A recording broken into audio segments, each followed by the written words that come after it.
Hello, welcome, brothers, sisters, and extended soul family, to another reading. I want to thank you for being here, for trusting me as your medium to do your reading. And I have a little bit of a new setup because I just felt like something bright and clear and bubbly. I don't know. It could be me, it could be the energy of the reading, it could be you. We'll figure it out, or we won't. But I hope you enjoy it. This is actually like the wrapping paper we have for the stuff in our store right now. And I don't know, it had a good vibe, so I picked it. And we have 4 piles today, but before we get into said piles, we're gonna break down what's actually going on in today's reading. So for today's reading, I have 3 questions. You can pause and read it if you want, or I'll just read it for you while I shuffle the piles. It's up to you. But basically, the biggest question is, what message or messages does your future self want to tell you? So we're clearing out a lot of the noise, a lot of the other voices. And today, the intentions are to just get messages from the amazing you that is the future you.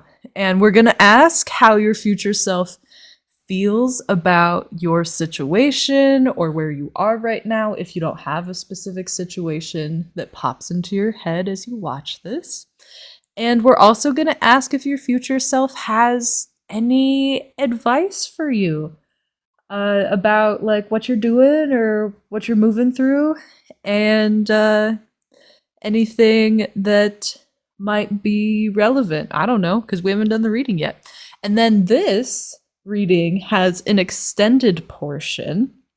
So the extended portion will be additional questions pertaining to each of the piles, and they will be done with the piles. But as with all extended readings on this channel, you will only access them through our Patreon. So if you want to like give a little thanks and you have the means to do so and you want some extra tea spilled, for like $6 a month, you can pop over there and get access to all readings a day early, all the extended readings from past videos, this video, and any future videos listed. There will also be other perks, like being able to give video topic suggestions and then vote on them so that you can watch videos about specific subjects you want to watch. And in the future, very soon, like a couple weeks out probably, we're going to start doing personal readings that you can purchase. And any personal readings you purchase while you're a Patreon member, you'll get a neat little discount. So that's what's up. And for this extended reading, we're going to continue to see what's going on with your future self. So we're going to ask, where's your future self right now at the time of this reading? Because as we all know, future things are subject to change depending on what you're doing and how the energies shift. And then we're going to ask, how does your future self feel about where they are right now? Are you happy? Are you moving through a lot of stuff? Are you traveling to future goals? Are you transcending certain struggles? And then lastly, we're just going to finish stuff off with, if there is anything, because hindsight is always 2020, right? If there's anything that they would choose to do differently if they could, what would they do or choose differently? Maybe get some past advice from a future friend, aka yourself. So that is what we have for today, and I will continue now with all the piles shuffled to introduce you to your 4 piles. So for pile 1 through 4, we have our significator cards. And then I will also introduce the specific tarot cards for each pile and some crystals to help you choose from. So starting off, we have for pile 1, the turtle spirit. and it says, slow and steady wins the race. For pile number 2, we have the Crow Spirit with co-create with Spirit. All right. Pile 3 has the Dog Spirit with be loyal to what you love. And for our last pile of this reading, pile number 4, we have the Wombat Spirit, which simply says, be at home. So, you can pause now if you would like to pick this way, or we can continue to introduce you to other stuff. So, for each of the crystals, for pile number 1, we have this bismuth tower. So that is what pile 1's crystal looks like. We'll put it there. For pile 2, we have a lovely little selenite cube. I don't know why, but I really love selenite being in cubes, and I hope you love that too, because if you want pile number 2, you have to kind of look at it a little bit. Okay. For pile number 3, we have this awesome mini malachite slab.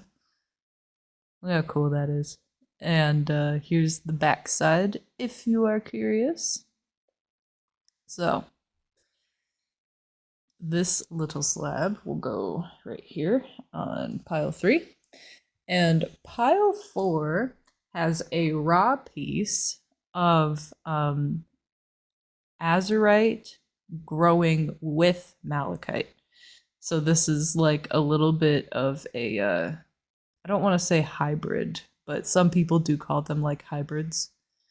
But this is like a co-mineral crystal formation. All right, so we'll put that over here with the wombat. So there are the crystals if you want to pick that way. And then lastly, as we do, we'll introduce you to the tarot decks for each of these piles. So for pile number 1, we have the our mushroom tarot deck, which we will put maybe sideways down here. That way you can see them. All right. For pile number 2, we have our black and white deck. This is our horror tarot deck, but it's more quiet and like muted than it is super creepy. So, you know, if you feel called to pile 2 and you're like, I'm not into that, it's okay. Like there's nothing super graphic or anything. For pile number 3, we have just a classic tarot, very closely based to the original Rider and Wade. So if you are into that, it will be for pile number 3. And our last pile is using, if I can get the last card off the table. Okay. Our last pile will be using the stained glass tarot. There, okay, it's in focus for you. The stained glass tarot. That will be for pile number 4 with the wombat spirit and the azurite and malachite. Okay, that's all I have for you for different options on how you want to pick your piles. So feel free to pause the reading, pause the video, take as much time as you want. And as a general timeless reading, the piles are designed so that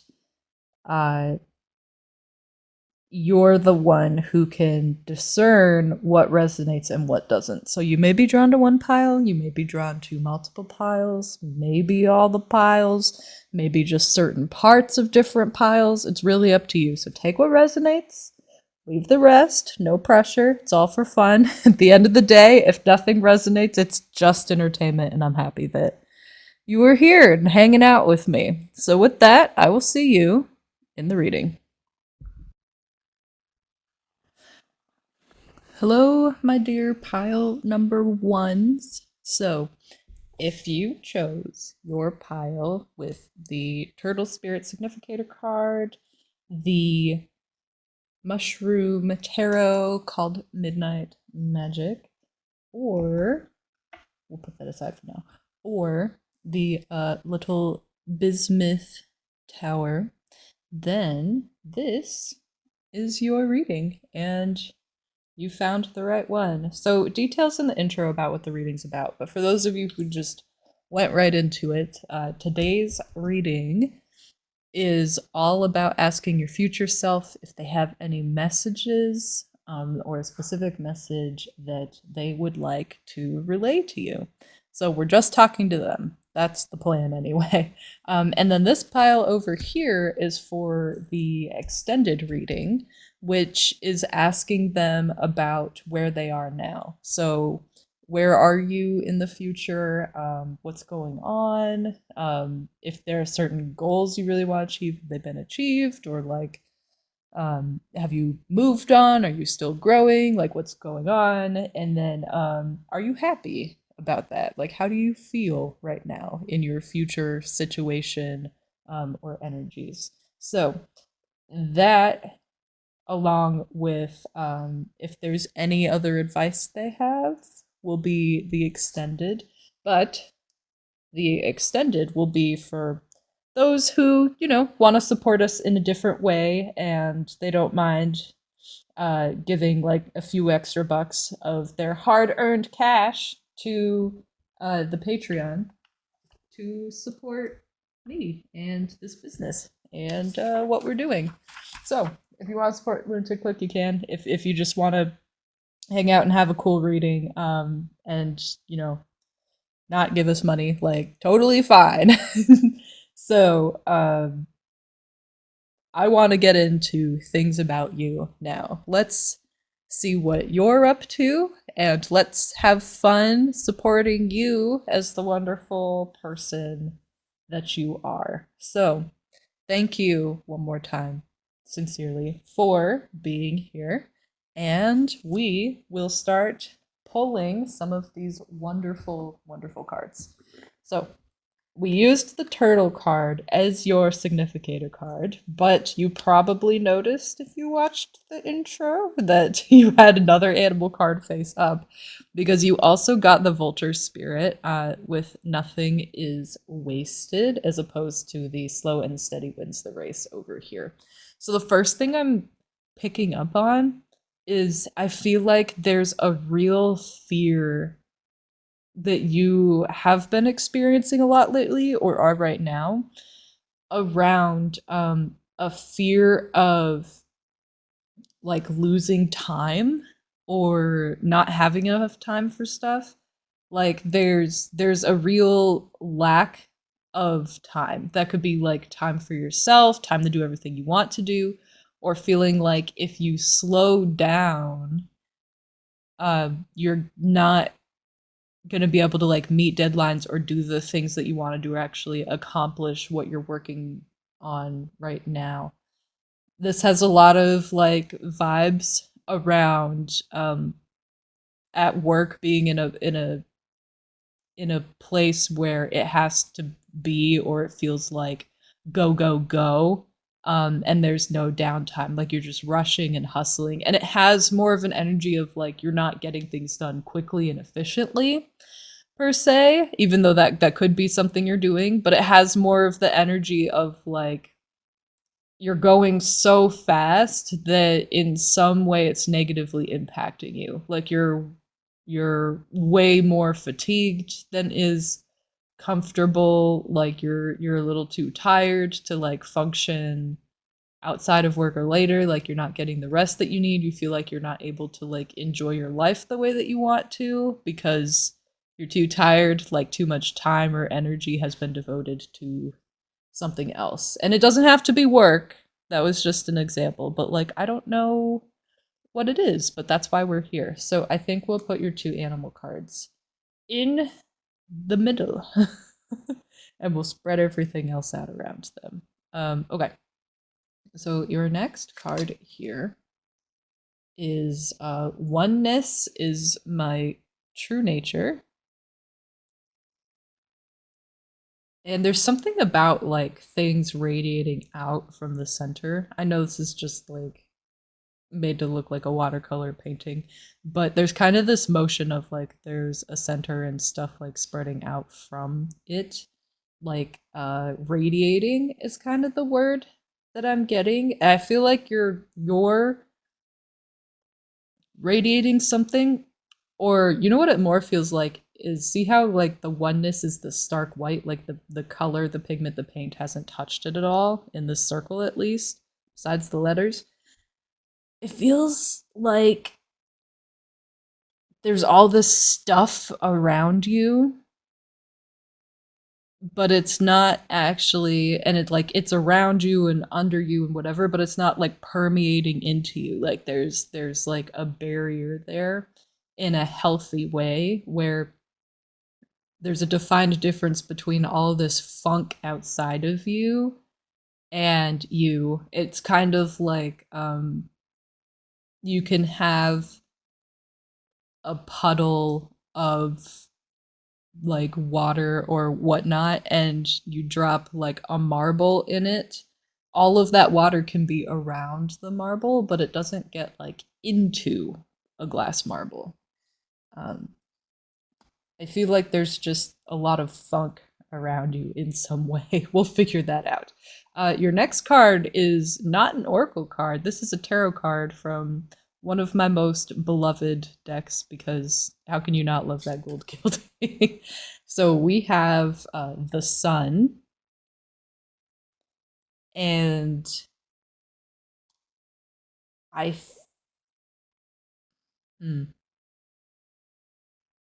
I feel like for a lot of you in this pile, and this sounds pretty out of left field, so bear with me, and if it doesn't resonate, just leave it. But I feel like for a lot of you, there's another figure in your life that you really look up to, draw a lot of inspiration from. Maybe they're a really big support to you in some way right now. Like they help you like feel energized or get through things, or feel like you can actually get through things in some way. For some of you, maybe they're like helping you financially because you're not in a position where like you're totally independent yet. I don't know. But I feel like what's happening is there's this transition that's going to happen soon for you, where instead of having like a son somewhere in your life, like you are becoming the sun.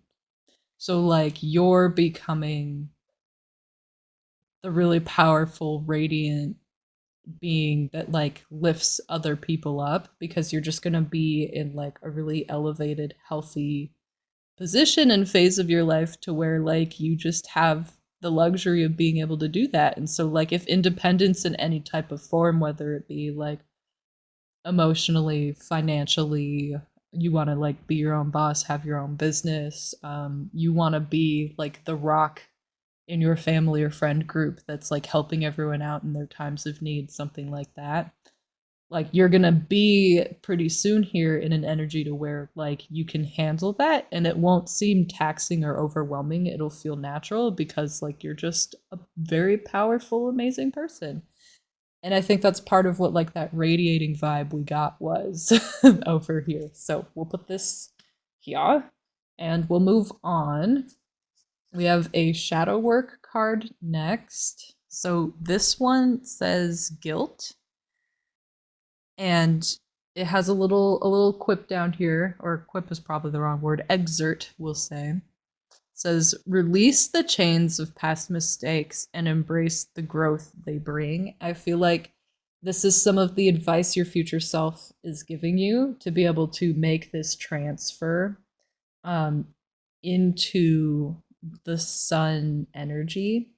And I think I said quip here before I corrected myself, because Your higher self understands, or your future self, I should say, understands that some of you might feel like this advice right now feels a little bit like a jab or a quip. Like for whatever reason, it's a little sore to hear that right now. Had to pause real quick. So we have your guilt card, not your guilt, the card for this pile. We'll put it aside. We'll look at your last two cards here, and then we'll put everything together, hopefully. So your next card is Null. There's the art for it. I think we'll put it over here. Very nice. And we have for your last oracle card the Transcendent Light. So both of these have sort of cosmos-esque vibes. I think we'll keep them over here for now. And I actually want to do that maybe. They do have similar colors, all of them, which is kind of cool. So I feel like there's a feeling of guilt here, but it's not guilt for something you've done. It's guilt over, it's preemptive. So you're feeling guilt before you do the thing that would make you feel guilty, and it has to do with like this feeling of not having enough time. It feels like you would take time to do the things you love or more time for yourself, but the idea of doing that, or the attempts to do that, make you feel guilty in terms of like not doing something for somebody else, or like other people, or an organization, maybe your job. Like I can't tell you the details for you because it's like a general reading, but there's something going on here with you would feel guilty if you weren't doing as much as you were doing to serve other people for some reason. And I think that one of the things you're doing to transition from having somebody in your life that you really look up to like, I mean, you'll still have people in your life you look up to, but transition into being like your own rock, like your own version of someone you can depend on, like being independent, self-sufficient, strong, and in that way having the capacity to like support other people or persons or a person the way that you want to, is going to be from kind of letting go of this guilt, letting go of feeling like you're letting down basically everyone you know in the entire world if you just do less or take on less responsibilities. And there are some responsibilities that, like, yeah, maybe it would be a really bad idea to not fulfill. But what you're not seeing here is probably like how much isn't necessary and how much can be let go of or done less regularly, or like less time intensively or less harshly. Like there's probably, maybe for some of you can delegate, and maybe for others of you you're going to learn like how to ask other people for help, and maybe for others of you you're going to be setting up healthier boundaries and not taking on so much to begin with. And it's going to be different for all of you, but what I'm seeing is that like some part of you is going to like awaken with like all these bright lights and kind of like star-esque imagery, where you're gonna realize like, oh, I don't have to do all this stuff. And it's going to feel kind of like, oh, I don't have to do everything. And I think that feeling of I don't have to do everything is coming from this idea of like the world to a certain degree is set up to function on its own. And there are a lot of wonderful people around you and in your life, or will soon be in your life, depending on where you are and how you're doing. But all of these people did not come to this earth just to have you do everything for them. Like they came here to live their own lives, and you may be in their lives to varying degrees over varying amounts of time. And the same is true for you. Like you're not here just to serve all of these other people. And even if you do take on some kind of responsibility for other people, like you're a caretaker for other people who need it, or like you have kids, or it's in your profession that you do that, like whatever the case may be, you still have to put yourself first, or it's not healthy for you and you can't function. It's like, you know, you make sure you're okay, and then you have the capacity to take care of everything else appropriately, you know? It's kind of like if you're not eating enough, if you're not drinking enough water, if you're not sleeping enough, if you don't have shelter, like those are the main big issues. Like survival comes first, everything else is a luxury after that. And I feel like you've been, in a way, kind of maybe not taking care of yourself the way you need to. Like there's a little bit of neglect going on, but I see that, like with the Transcendent Light card here, you're kind of ready to like transcend that, like all this blue, like sorrowful energy of neglecting yourself. Like a good way to transcend that is to actually like take care of yourself so that you don't feel neglected.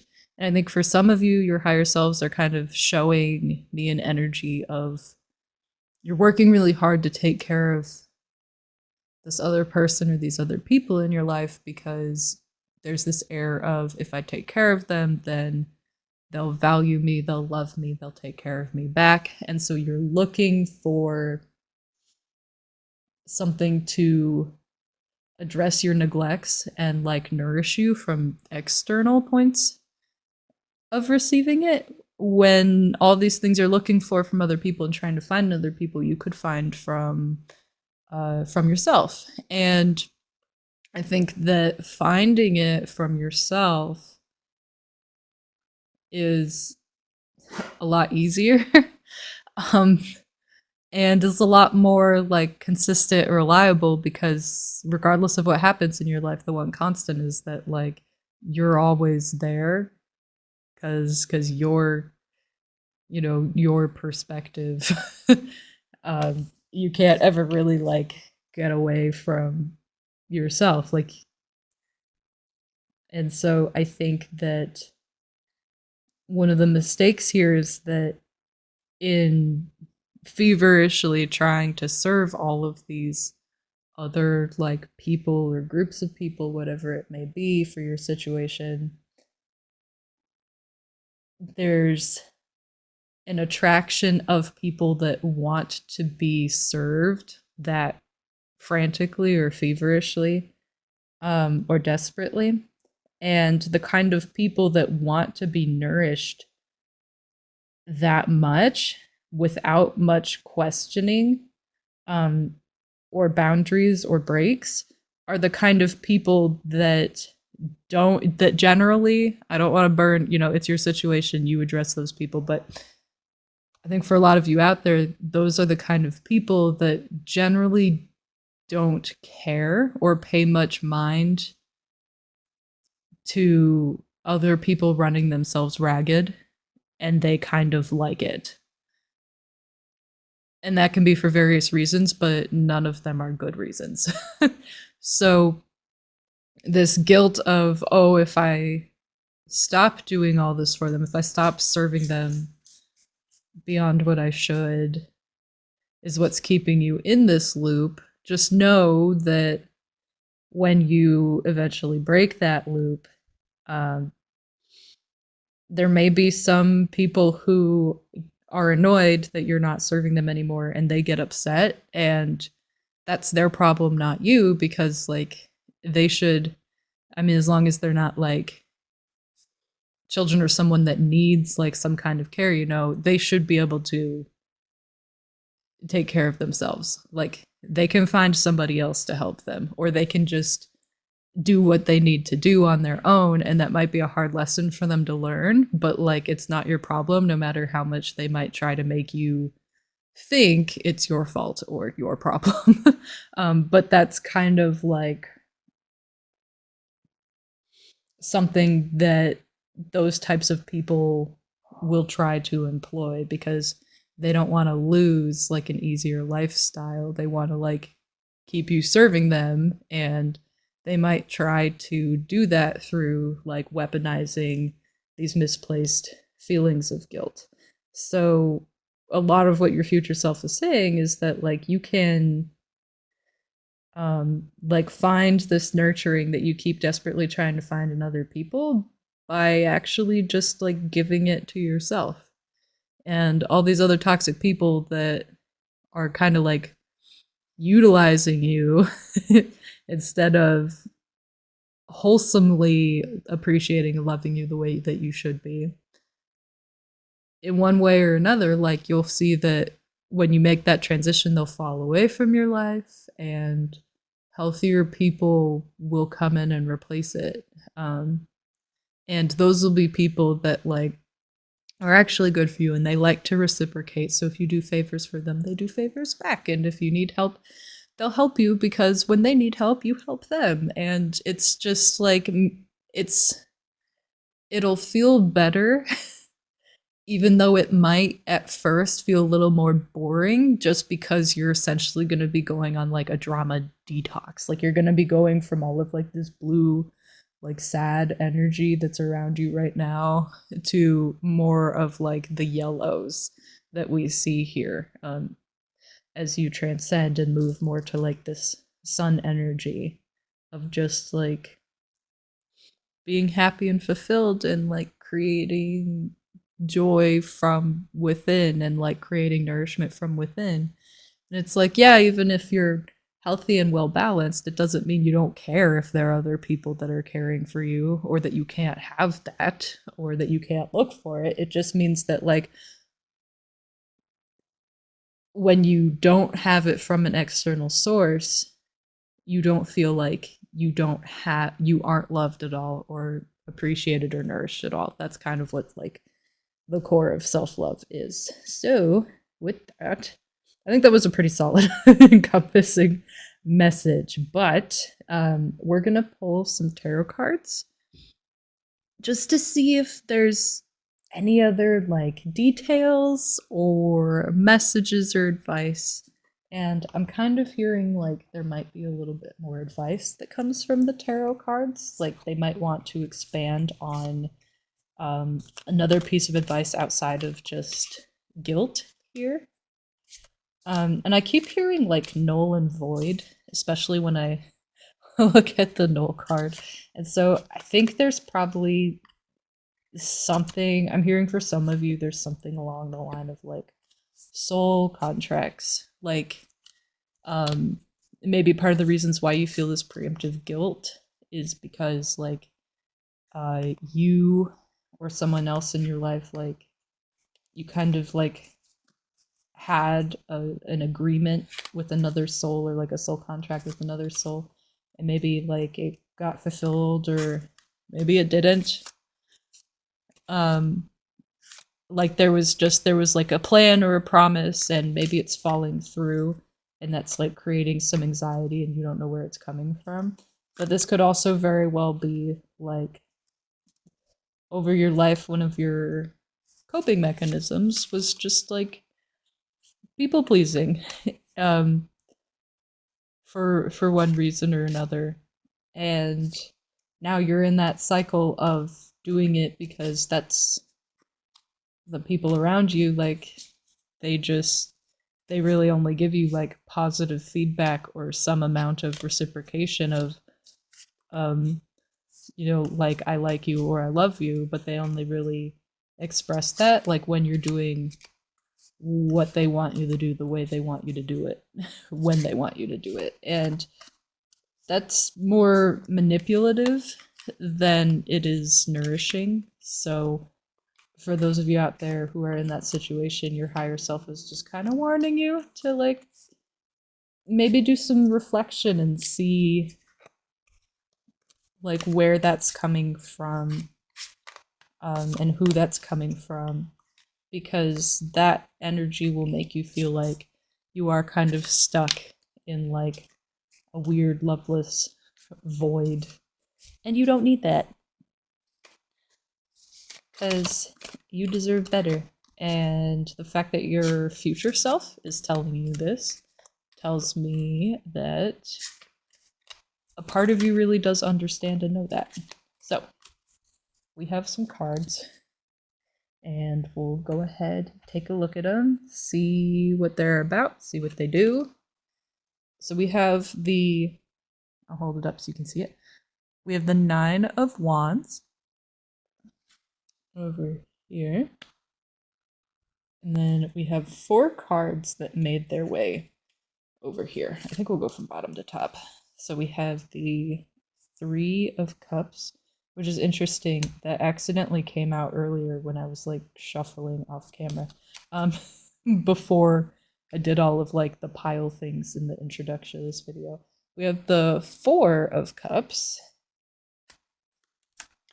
We have the World.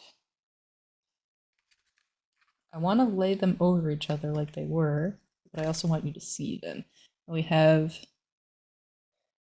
the Ace of Wands. Okay. An interesting message where I think through like me as a medium, it's not going to make sense all the way. So the way I explain it could be choppy, but it's not meant for me. This message is meant for you. So bear with me here. But the Ace of Wands, the aces are about like new beginnings. They're the first card in the cycles for the minor arcanas. And the Suit of Wands is more about like your mental state.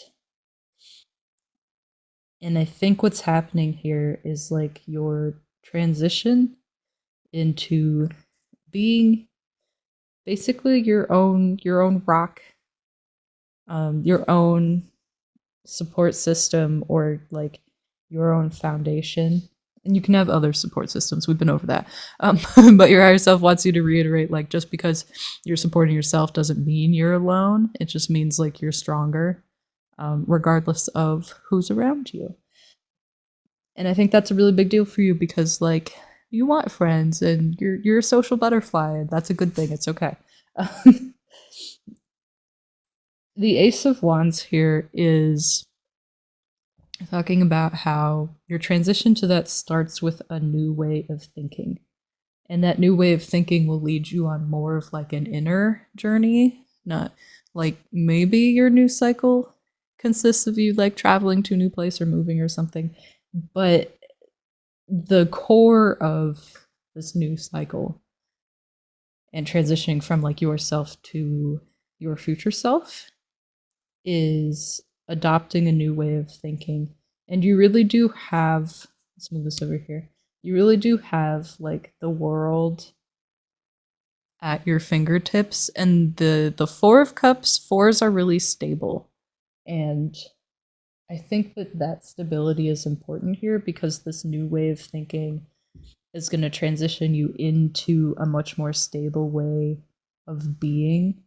The cups with emotions, I feel like maybe some of you feel a little unstable Not in the way of like being uncontrollable or dangerous, but just like you're so exhausted and like sad sometimes, um and like frustrated with the situation you're in, and you do all this stuff for other people and these nice things for other people, and like you still don't feel very like loved or reciprocated, and my heart goes out to you because it's really sad and it's hard to be there.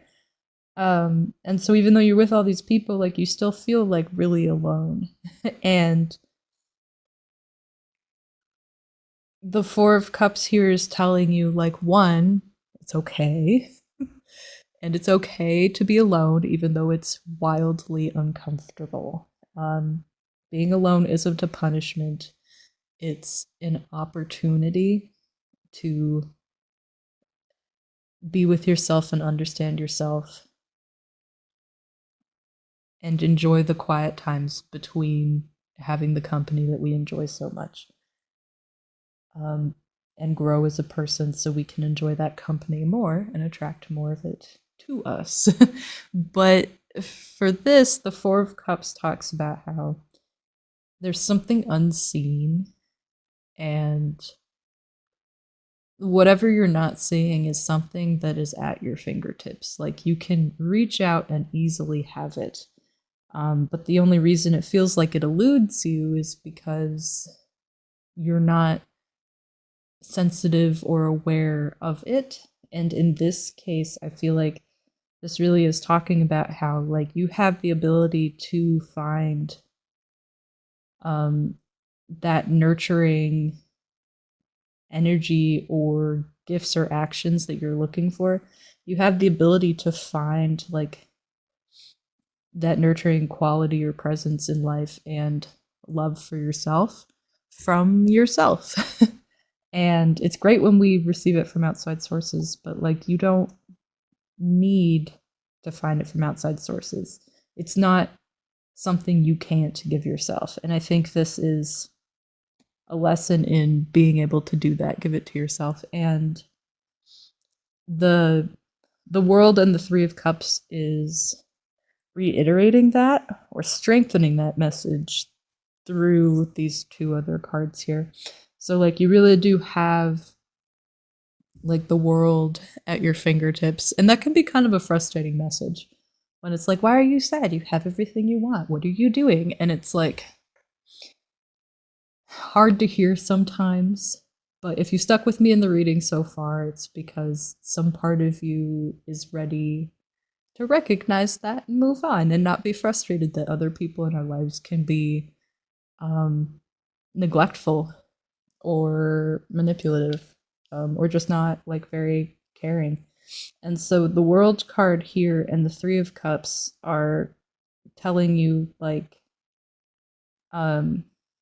you can give yourself, with the Four of Cups here too, you can give yourself everything that you've been desperately trying to find in the people around you. And a lot of the people around you that are constantly letting you down are constantly doing that because they just want you to give and they're not interested in giving. And that's why they like being around somebody who gives so consistently and intensely as you have been. And that's not a bad thing, but there's no reason why you should be giving to all of these buttholes and not yourself at the same time. So, I mean, it's your life. You do what you want to do, but like that's the message I'm getting from your higher self. And so, this message here is really telling you that, like, all these things you've been seeking, you can provide yourself. And once you start providing it to yourself, which might take time to learn how to do or be comfortable with doing it, and that's okay. But once you start doing that, the universe will pick up on it, and it will send changes your way that change things for the better. So the first step with the Ace of Wands here, the first step is changing your way of thinking. So like recognizing that you don't need to look to outward sources to feel validated, valuable, loved. You don't need to seek nourishment from other people. You can give it to yourself in whatever ways you need. And when you do that, that first step, you'll realize that like all those things have been available to you through you and from you, and you'll start giving it more and receiving it more. And then you'll realize other changes happen in your surrounding, like other people um, coming into your life that are actually healthier and on that same wavelength and attracted to it. If there are people that have been taking advantage of you, like they will fall out of your life, regardless of if that's very loudly because you set up healthier boundaries or circumstances just pull them away from you. And like there will just be a healthy shift that lets you be in a healthier, more empowered energy. So this isn't about somebody coming in and saving you. This is about like you recognizing that like you are your biggest cheerleader and like your biggest asset and your biggest advocate, and using that to your advantage by supporting yourself, and you know, putting you first the way it should be. And just because you put yourself first doesn't mean you're uncaring or unkind or don't care about other people. Like there's a balance you can strike there, and if you've been told differently, I think there's a deep part of you recognize that disagrees with that because your future self does. And I think that those people probably aren't the healthiest people for you, and you don't always have like the best perceptions or interactions with them. And so with the Nine of Wands cards here, this is talking about you're close to the end of a pretty tough cycle, and specifically like a really rough way of thinking where like you feel burdened and burned out and maybe drained and maybe really frustrated because of the positions that you're in. But the really cool thing is that one, you're close to the end of that cycle and you can start like a new one whenever you're ready to start thinking differently. But the other really nice thing is that because a lot of these burdens are coming from within, they're coming from ways of thinking. You are the best, most qualified, powerful way of changing those ways of thinking because you are the source of them. So even though it might take time, and if you need professional help, like please go get it if you feel called to. But you don't have to wait for like external situations to change or catch up to you. Like you're the one that changes all that because all of this is you, like your ways of thinking, the ways you're feeling and things. So with all of that said, and I think this was a really inspiring reading that just puts you in a place of empowerment and is telling you like it's okay, you can definitely move on. You can do so sooner and more effectively than you think. And it just starts with baby steps of valuing yourself and recognizing that you can give you everything you're looking for. And then you don't have to look for it so desperately. You can let it just flow to you, and you can let things that are taking advantage of you fall away. And once they fall away, you'll be in a state where you can heal, recover, be empowered, and become this awesome, powerful rock that you're soon going to turn into. And you're going to be amazed, and it's going to feel so good. And I think you'll surprise and inspire even yourself, like while you're on the journey and afterwards. So I want to thank you one more time for being here, for trusting me to be this medium for your reading. And I would love to hear about how everything's going. So, if you enjoyed this video, you can leave a like. If you want to support other pile ones or let me know what's going on, because I'd love to know, you can leave a comment. Or if you want to keep things more private, but you still want to talk, you can email me. Our email is in the video description. And if you want to see the extended, where I answer the other questions about where your future self is now, how they feel about it, and if they would do anything differently if they could go back in time, you can join our Patreon or hop on over there, where we'll be answering the extended questions in this reading. Lastly, if you are interested in having a memento from this pile, if it meant a lot to you, or you just like crystals and collecting in general, our website, lunaticlick.com, is also linked in the description. It does sell energetically cleansed crystals by spiritual practitioner or energy practitioner masters, and this little guy will be in a specific listing just for pile 1 if you want this exact crystal, or you can get other crystals and or some sage. So we got some Nag Champa on screen, but we have plenty of other varieties. So that is all I have for you.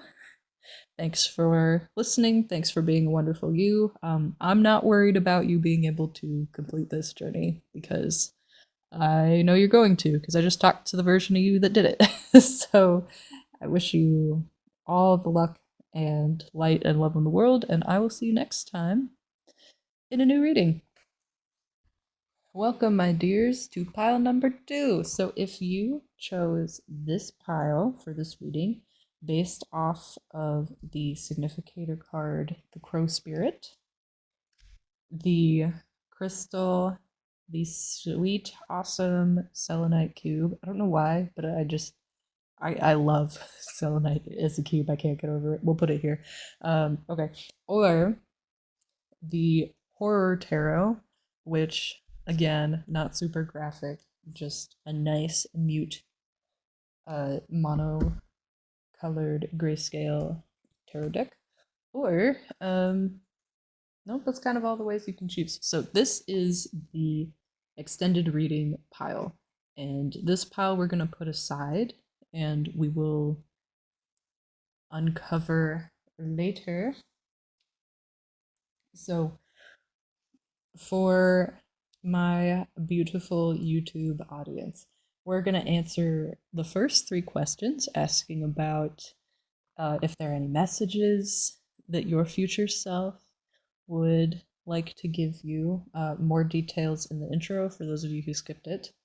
We're going to answer those here, and then if you want to see more about this reading, you can hop on over to our Patreon for $6 a month, where we'll ask these last juicy questions about where your future self is now, how they're feeling about their situation, if they're happy where they are, as well as any advice they would have to give you on if they could go back in time, would they do anything different?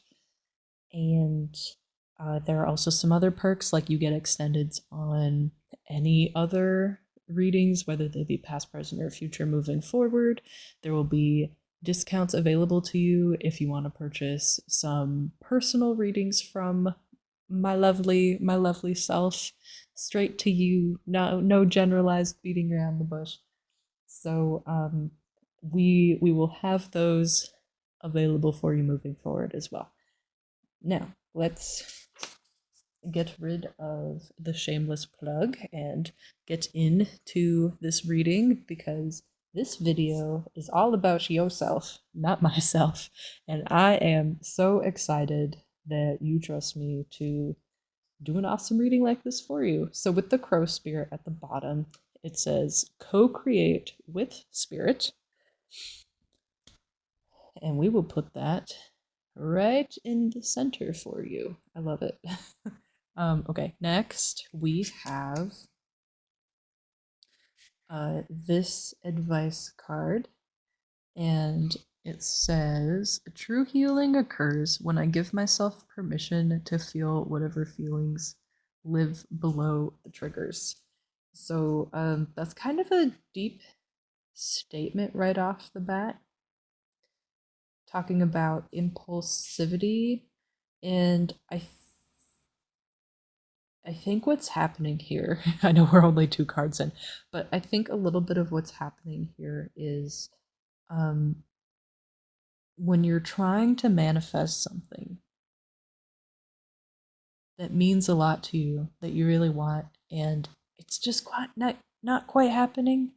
Like you're working towards something really hard and it just never really seems to get there. I think that you can unmuddle the mixture and send clearer signals like out to the universe to attract certain things, and move a certain direction or directions when you heal yourself first. So you're not hopping around between, when you're meditating or sitting down or right before bed when you're calm. If you are calm right before bed, I don't know. You can have moments where you're like, I feel grateful for what I have. I feel in tune. I know things are looking up and I'm going to get what I want. And I'm empowered and strong and loved and blah, blah, and all this and that. And not blah, blah in a bad way, but blah, blah as in this video doesn't need to take 5 hours listing off all the amazing things that you are and you deserve. And there's this like dichotomy between feeling that and then having moments where there's panic, despair, lack, stress, anxiety around how am I going to make it? What's going to happen? I'm worried about everything. I don't trust things are going to be okay. And that can really make it hard for the the good things you're attracting to make it to you because like they know where to go. The signal is strong. Like you turn on a magnet when you're in your good energies of empowerment and feeling calm and trusting everything's working out in your favor all the time, all that good stuff. And then when you start panicking and all these other things, that panic goes deeper than just my alarm went off 15 minutes late, time to rush. The panic is like deep seated in really deep emotions on like a core level that resonate with you and you carry with you a lot. And so you have bouts of anxiety and despair and sorrow and frustration and whatever else it may be. It's a general reading. I can't tell you exactly what it is. But you get all those like really hard negative emotions that really bring you down, um, because they're coming out of like this deeper well. And so there's always this undertone somewhere in there of you having emotions that aren't okay. And so when you're not in those moments of like very rich empowerment and you go back to your base state with these undertones of like resonating fear and despair and distrust in the universe, potentially the magnet shuts off. And so like this thing that was coming towards you just like stops coming towards you and is stationary again, because the signals are conflicting. And I think that's kind of what this card is talking about, is like addressing those deeper feelings and like getting them out of you so that one, you just feel happier and healthier and can live your life in a much calmer, like more loving, less stressful way, but also it'll bring you what you want faster, which is a bonus. So we'll put that there for you. And your next card is a tarot card, actually. So this is the Six of Pentacles in reverse. And we'll put it here for you. We have a shadow work card with pride. True worth is measured by character, not accolades. Ooh, and I don't really know where I want to put this. I don't want to put it everywhere, but it fell here, so we'll put it here. Okay, and then we have two cards left. So one of them is the Cosmic Wheel, which we'll put there. And your last one is Fated Encounter. I'm trying to make it not fuzzy for you so it's not frustrating to look at. There you go. Fated Encounter. So that's pretty cool. Pride with the Six of Pentacles in reverse are really interesting. Because there's a little bit of, I don't want to say implied overlap, but overlap that I feel like will resonate with some of you, but maybe not all of you in this pile. So let me get into it. If it doesn't resonate, just bear with me. But I'm also hearing like denial. So there's a difference between if it resonates and just not wanting to hear it. So just be aware of like which one you are, and with whichever option you may be, it's fine to ignore me. Okay, I'm just me on the internet, and this is a general reading, so like this isn't meant to be like a personal attack or whatnot. Okay, with disclaimers out of the way. So the Six of Pentacles in reverse has an air of doing things that can be seen to others as being like kind, charitable, amicable, selfless, and for the greater good. But there is also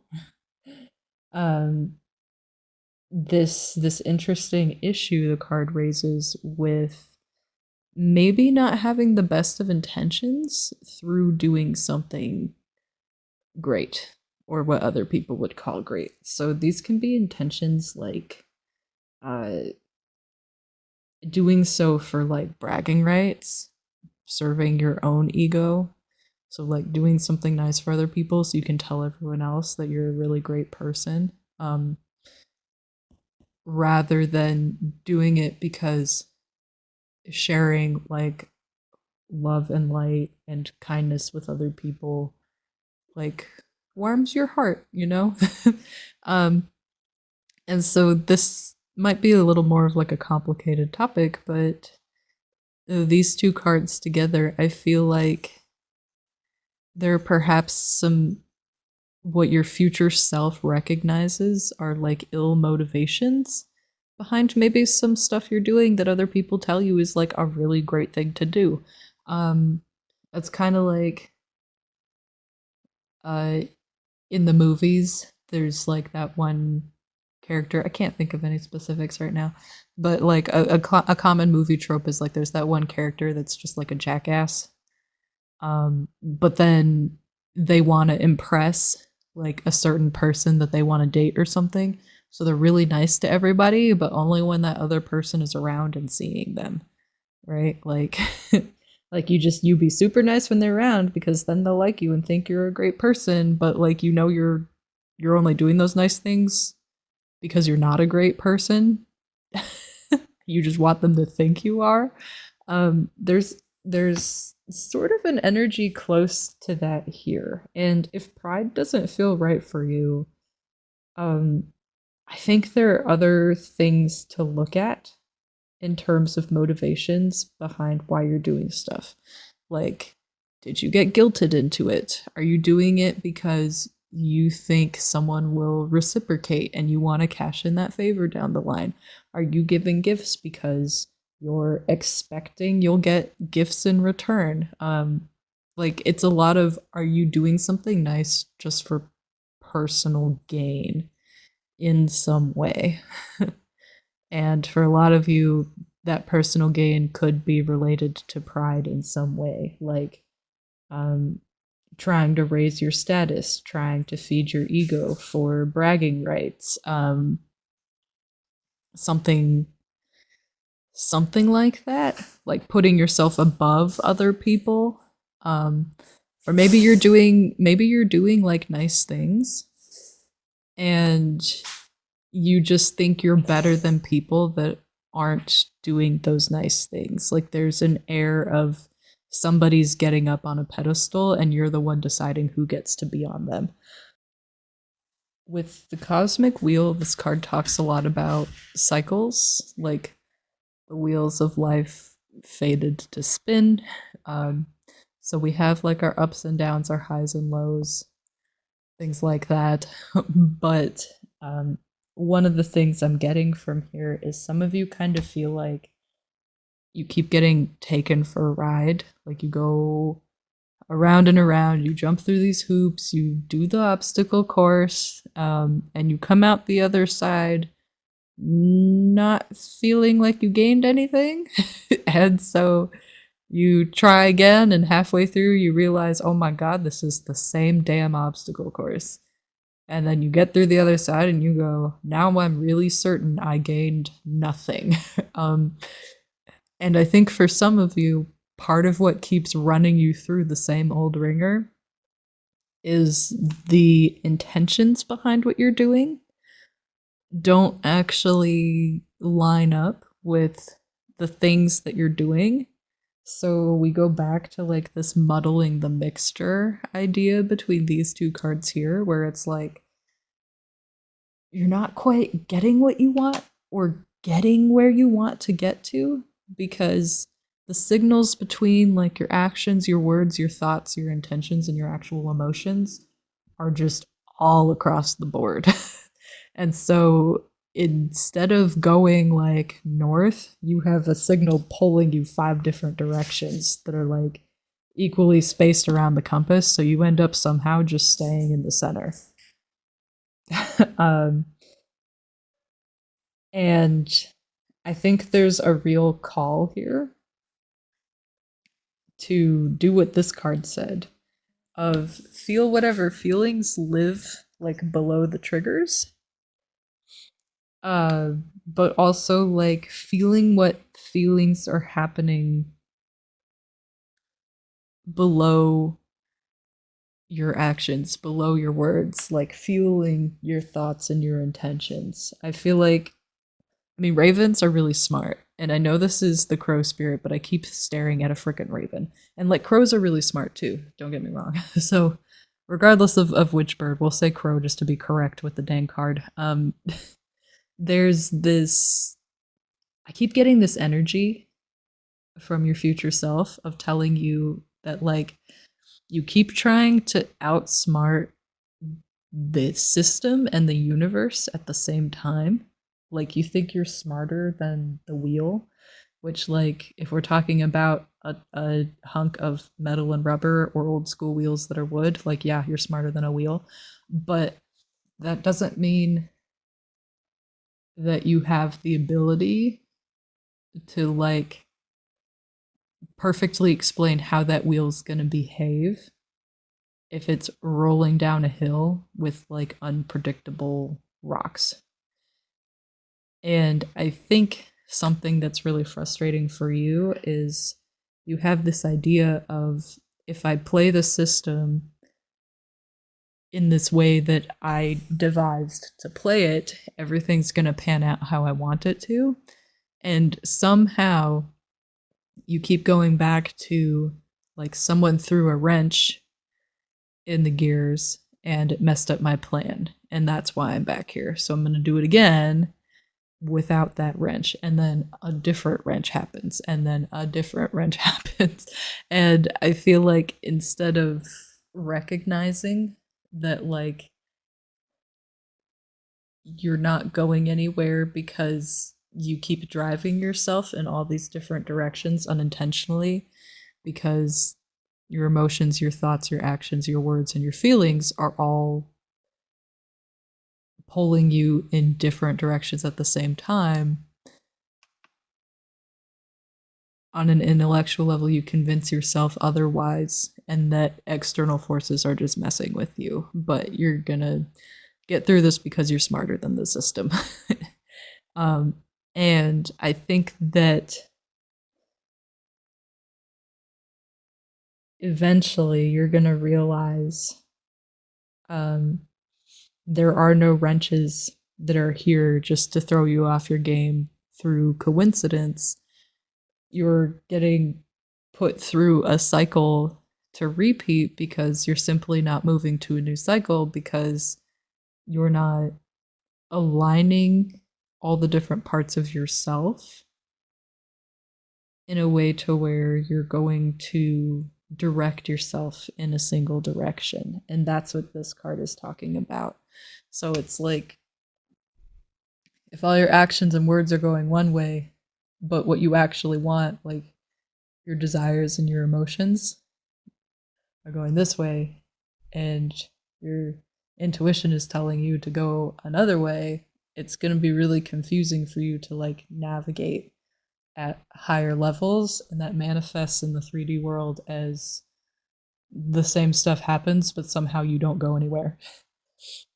And I think there's going to be like a really interesting wrench that gets thrown into all of this with the fated encounter that kind of opens some doors, or like I'm hearing like blows apart the system completely, so there's nothing to like get a wrench thrown into, where like something big is going to happen, and it might be meeting another really important, really special person to you. So like this could be like a new romantic connection, or like a friend, or like a healthy rival. I'm not really sure.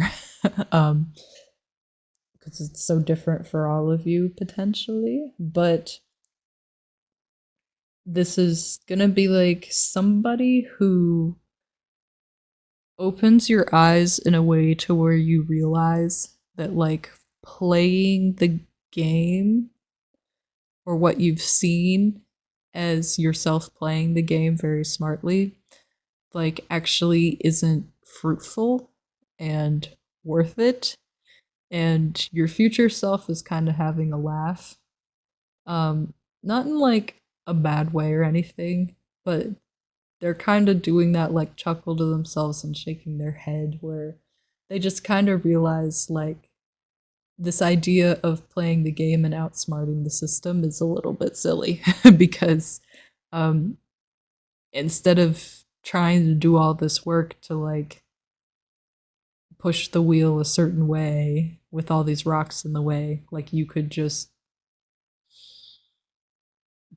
like more or less basically realize you don't even need this stupid wheel, and you can just like walk down the hill by yourself and just forget about it, because it's just like so not important. And that doesn't really make sense to me, but your future self is talking to you, not me. So if it makes sense to you, like that's, you know, that's your own thing. But there's this air of like whatever you've been doing, you're gonna meet someone else who like changes your perspective in a really big way, and you're just gonna realize like whatever you've been trying to do really hard or achieve really hard or get somewhere really hard, it's just not really gonna hold weight anymore, and it's not gonna be important to like ruthlessly pursue the way you've been trying to. And I think for a lot of you, this pride card did a good job saying it. Um, where like these accolades that you've been pursuing, you're just gonna go like, who cares? And I think it's that way for a lot of you because for a lot of you, there's been like some kind of like familial pressure expectation that's been adopted by you, where you were told like it's really important to like be well established in academia or something. Like you got to go get a degree and publish a bunch of papers, or you have to be like super well read, or like everyone in your family can speak like 5 languages, so you have to be fluent in like 6 of them. I don't know. um, and like maybe those sound silly, and maybe there's a good reason for them sounding silly if they do to you. But there's like this familial expectation of like, you know, everyone was a doctor, so you're gonna be a doctor, or like everybody else in this family has owned this shop, so you're gonna take over this little shop. Um, or everyone had like 8 kids, so you're going to also have a whole bunch of kids so I can have grandchildren. There's something like that. Um, and these expectations are like something you were chasing for a while, but you were like trying to do it in your own way. And so I think outsmarting the system was like getting these accolades because you adopted this notion that like there's something that just they need to happen. And you don't really explain why, it's just they need to. For like status, for like acceptance, for gaining the freedom of everyone's going to relax and then you can actually go live your life, you know? Something like that.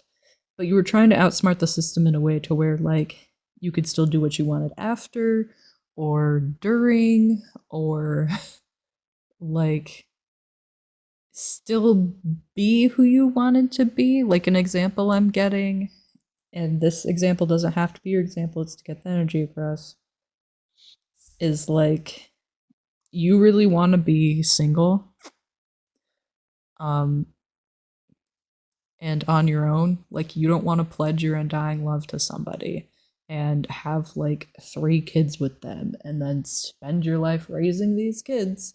But like for whatever reason you feel like you won't be accepted from your family or be successful and do what you want to do, and parents won't leave you alone, whatever it is. Or like you won't get your inheritance or be written into the will unless you do that. So here you go, like you're gonna go find someone who doesn't at least annoy you that much, and you're gonna go have 3 kids. And so your idea of like doing that is trying to find and please somebody who is totally into this kid idea, so they'll probably be fine raising the kids mostly by themselves because you don't want to spend a lot of time on it, because like you want to just have a lifetime where you get to focus on you. And like even though kids can be wonderful for the right people, they are a huge investment, like financially, effort, time wise, sleep deprived wise. And so if you're not super into it, like it's not fun. If you really don't want kids, you're probably not going to appreciate them the same way because there's so much work. And that's not fair to you or the kids to have to deal with it, obviously. Um, but you know, like they are a big blessing. It's neither here nor there. Like I'm not knocking people who have kids, but for the sake of the example, like the energy is like you really don't want to have them, but like you're convinced that you need to, so you're just going to like partner up with somebody who really wants them so that they can make up for the fact that like you don't want to be very involved with them. There's a lot of problems with that story, but like it's realistic. This happens sometimes. And so you're trying to like find the specific person who's okay with that and go through the motions of still being really free even when the dating gets really serious and like maybe topics of marriage are brought up, and somehow it always seems to fall through and you never actually get married and have the kids. And so you go around this again, you try to find someone new again, and da da da da da da. And I think somewhere along the way, like as far as this example goes, you just meet somebody who like you actually want to be like in a serious relationship with, or you find somebody who's also like really okay with being single and like they don't care that like their parents and other expectations are like telling them they have to get married. And it's really empowering to find somebody in the same situation who like maybe just wants to go clubbing with you all the time and like they're not worried about being serious, and like you watch them turn down other people's like asks or invitations for like serious relationships because they're just like straight up not interested.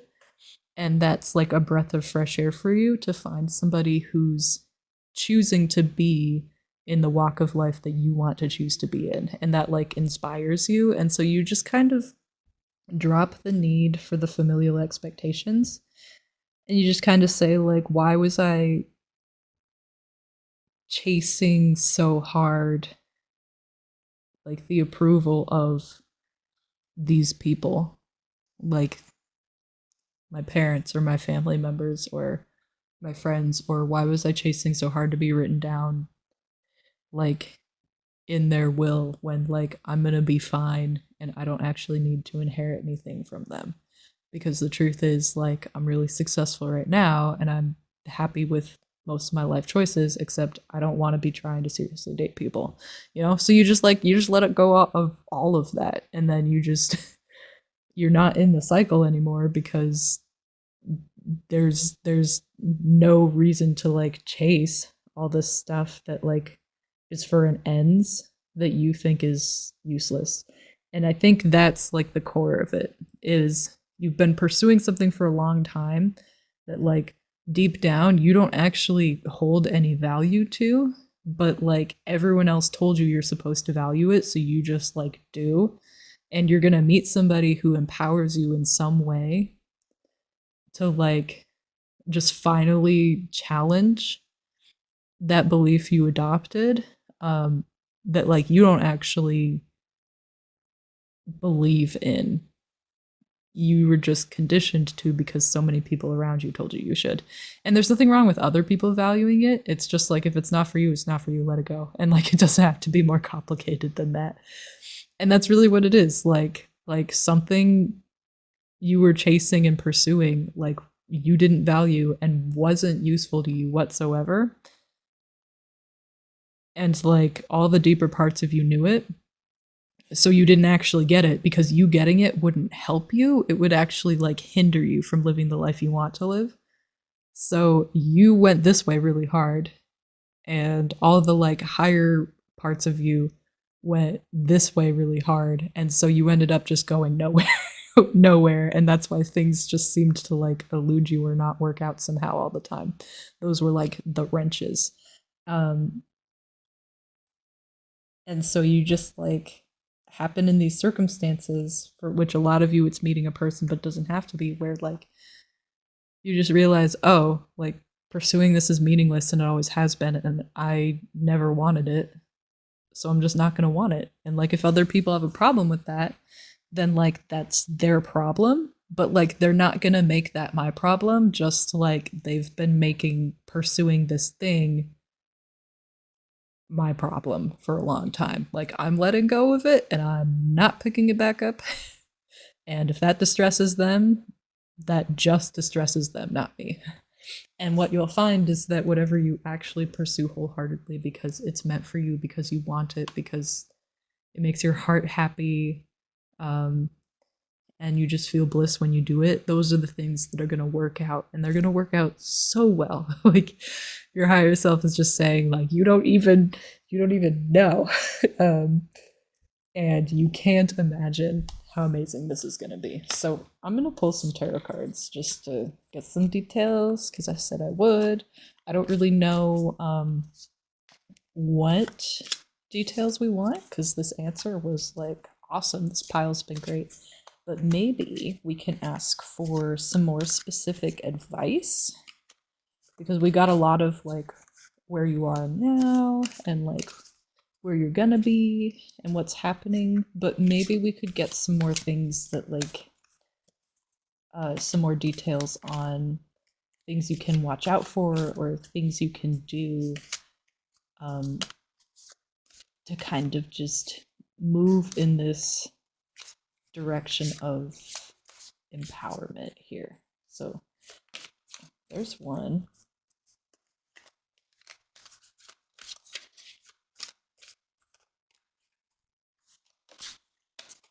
One thing I'm hearing is like, just let it go, man. Like, I think it's this energy of when I say just let it go, man, it's like you're so smart, um, incredibly intelligent, and so you use that to your advantage a lot. Like you're very maybe a lot of you are like analytical or like inclined to think about things logically, very strategic. And so for a lot of you, there's this air of analyzing stuff a lot, calculating things a lot. And you don't have to explain to yourself, and especially you don't have to explain things. You don't owe other people an explanation for why you want to live your life a certain way or don't.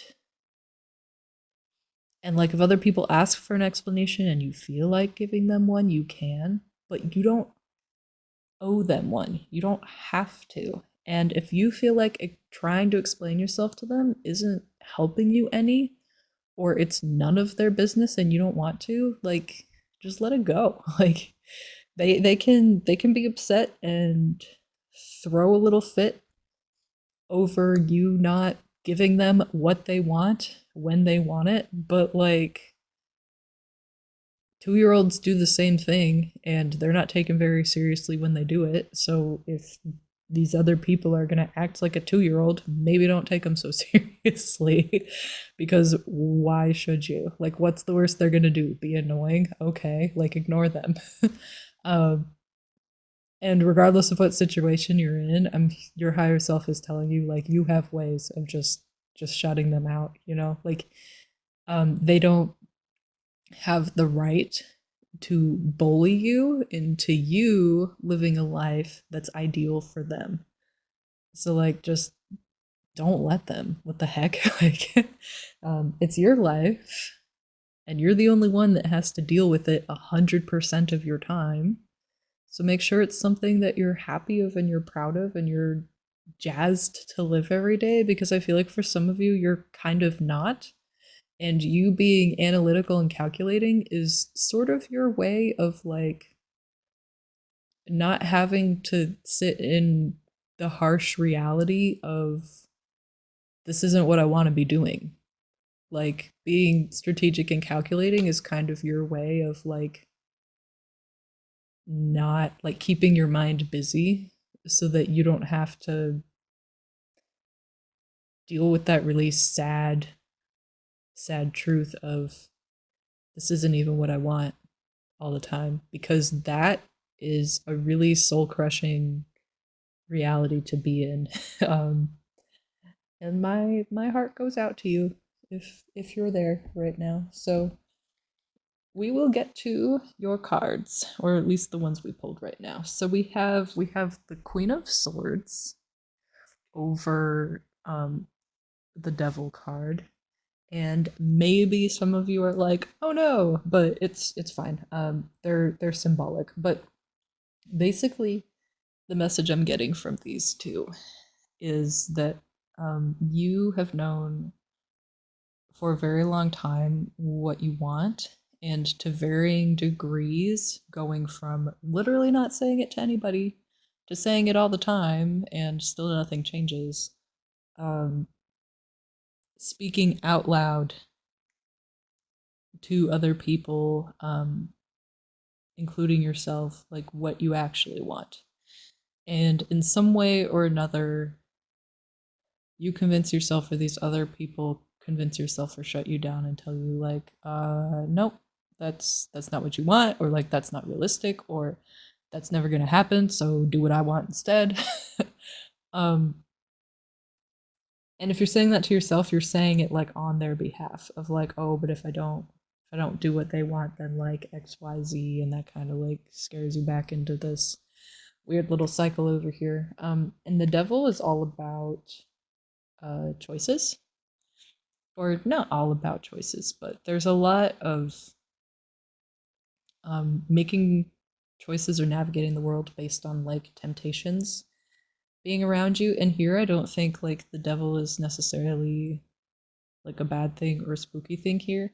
Like this is like you see your own intuition and like your soul's calling and what makes you happy as um like a bad temptation, like something that you should steer away from because you've been told so many times that like you like enjoying those things or even wanting to enjoy those things is like horrible. Like it makes you a shitty person.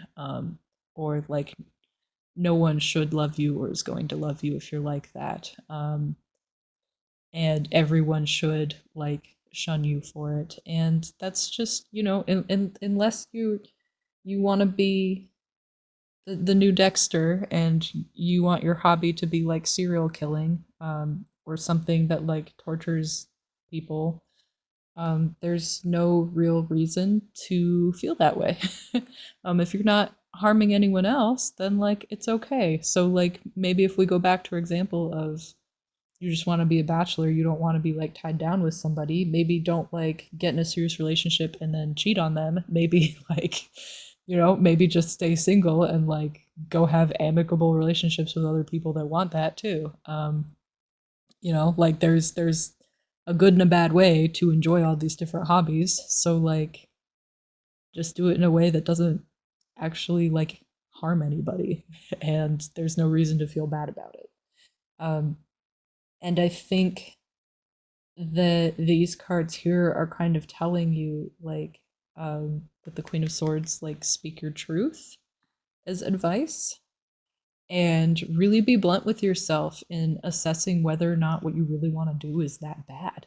And when other people try to tell you that you're a horrible human being for like whatever it is you want to do that's not bothering or hurting anyone else, or that you should be like ashamed of yourself or something, like you just reiterate to yourself, like, no, I'm not. And like if that's what they're going to tell me about myself, then maybe they're not healthy for me, and I'm going to put up healthy boundaries and potentially, depending on my personality, tell them off a little bit.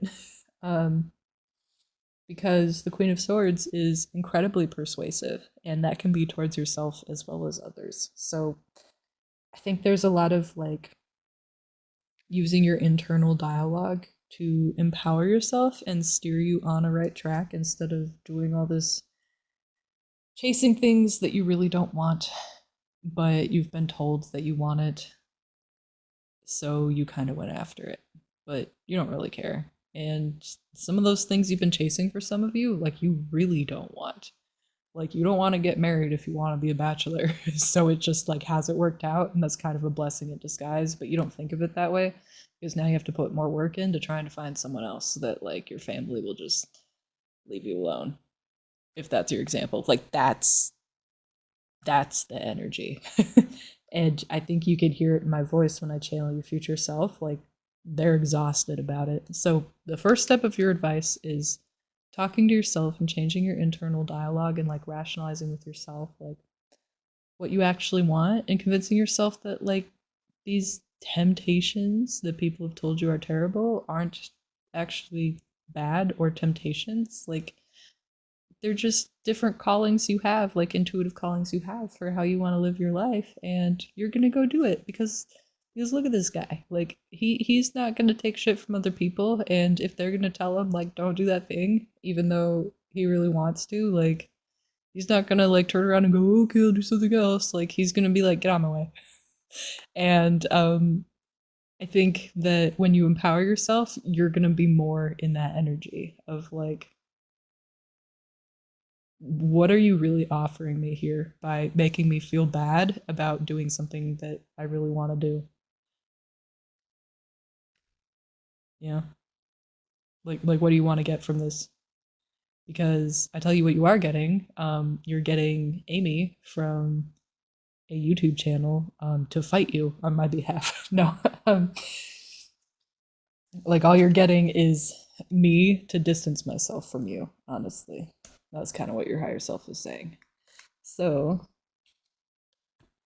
over here, we have the Eight of Wands. The number's hard to see, but it's up there. The Eight of Wands.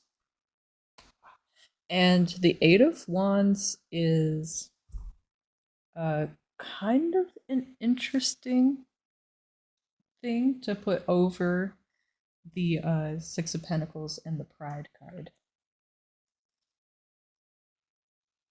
Because the Eight of Wands symbolizes that space, that like quiet breath between you manifesting what you want and actually getting what you want. It's the difference between you're working towards the goal and the goal is officially achieved.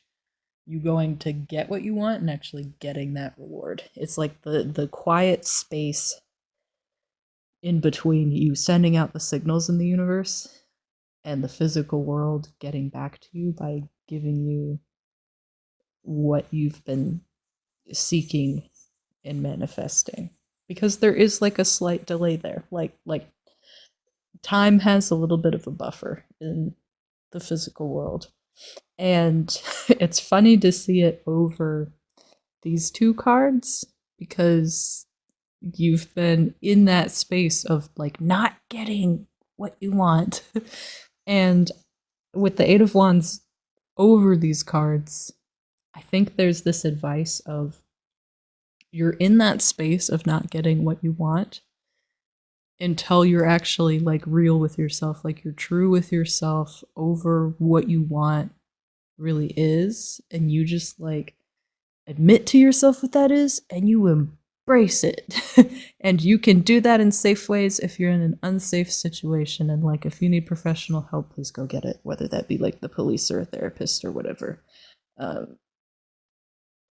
Because some of us can be in some scary situations, but like if you really just want to like go get that eyebrow piercing and everyone's like don't get it because no one will ever hire you and da da da, like fuck it. All right, like go get your eyebrow piercing, and maybe you'll just like get hired anyway, or maybe you'll get turned down from the job you thought you wanted and you'll get hired somewhere else that was way better and you didn't even know you wanted to be there. I don't know. I don't know what I'm talking about because I'm not you and this message is for you. So we'll move on. And we have the King of Swords here. And we also have let me put this up here, the Ace of Pentacles in reverse. There's the one for the ace. Okay, so with these two cards,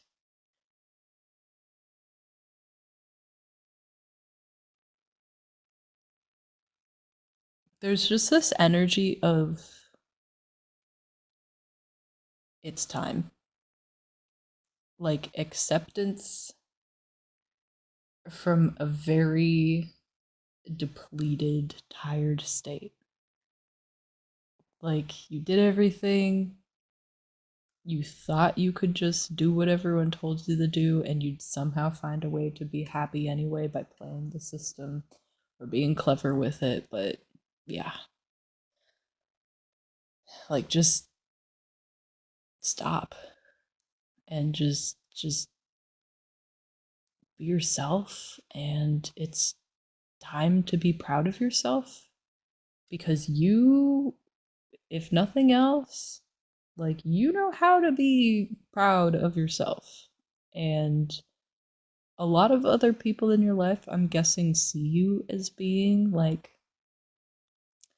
um not necessarily like prideful or like egotistical in a bad way, but like charismatic, because you put on the air of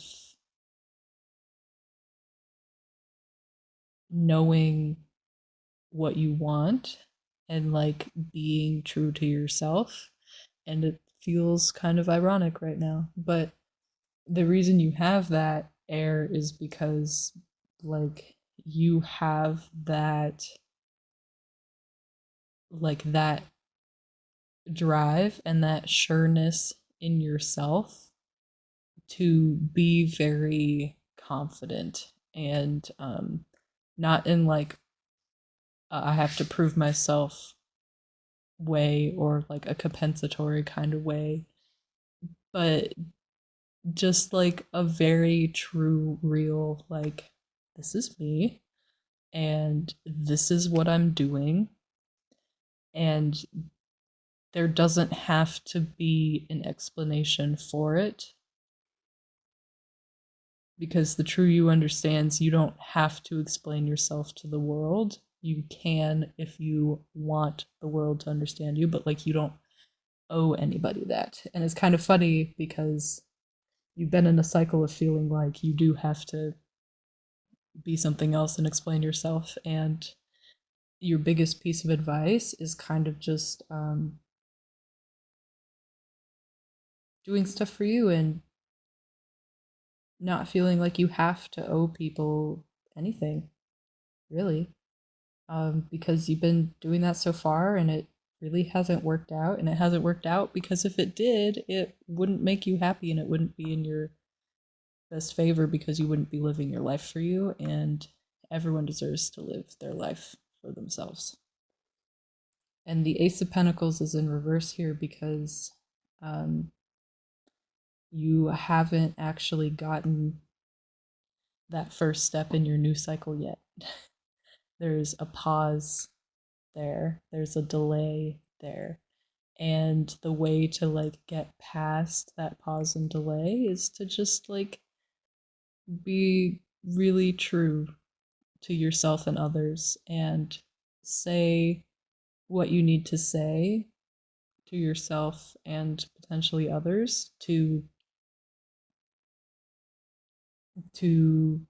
stop trying to justify chasing all this crap that you don't actually care about and lay out very clearly like what you do care about and just go. And as soon as you do that, like you're going to be on that new cycle that makes you really, really happy and fulfilled.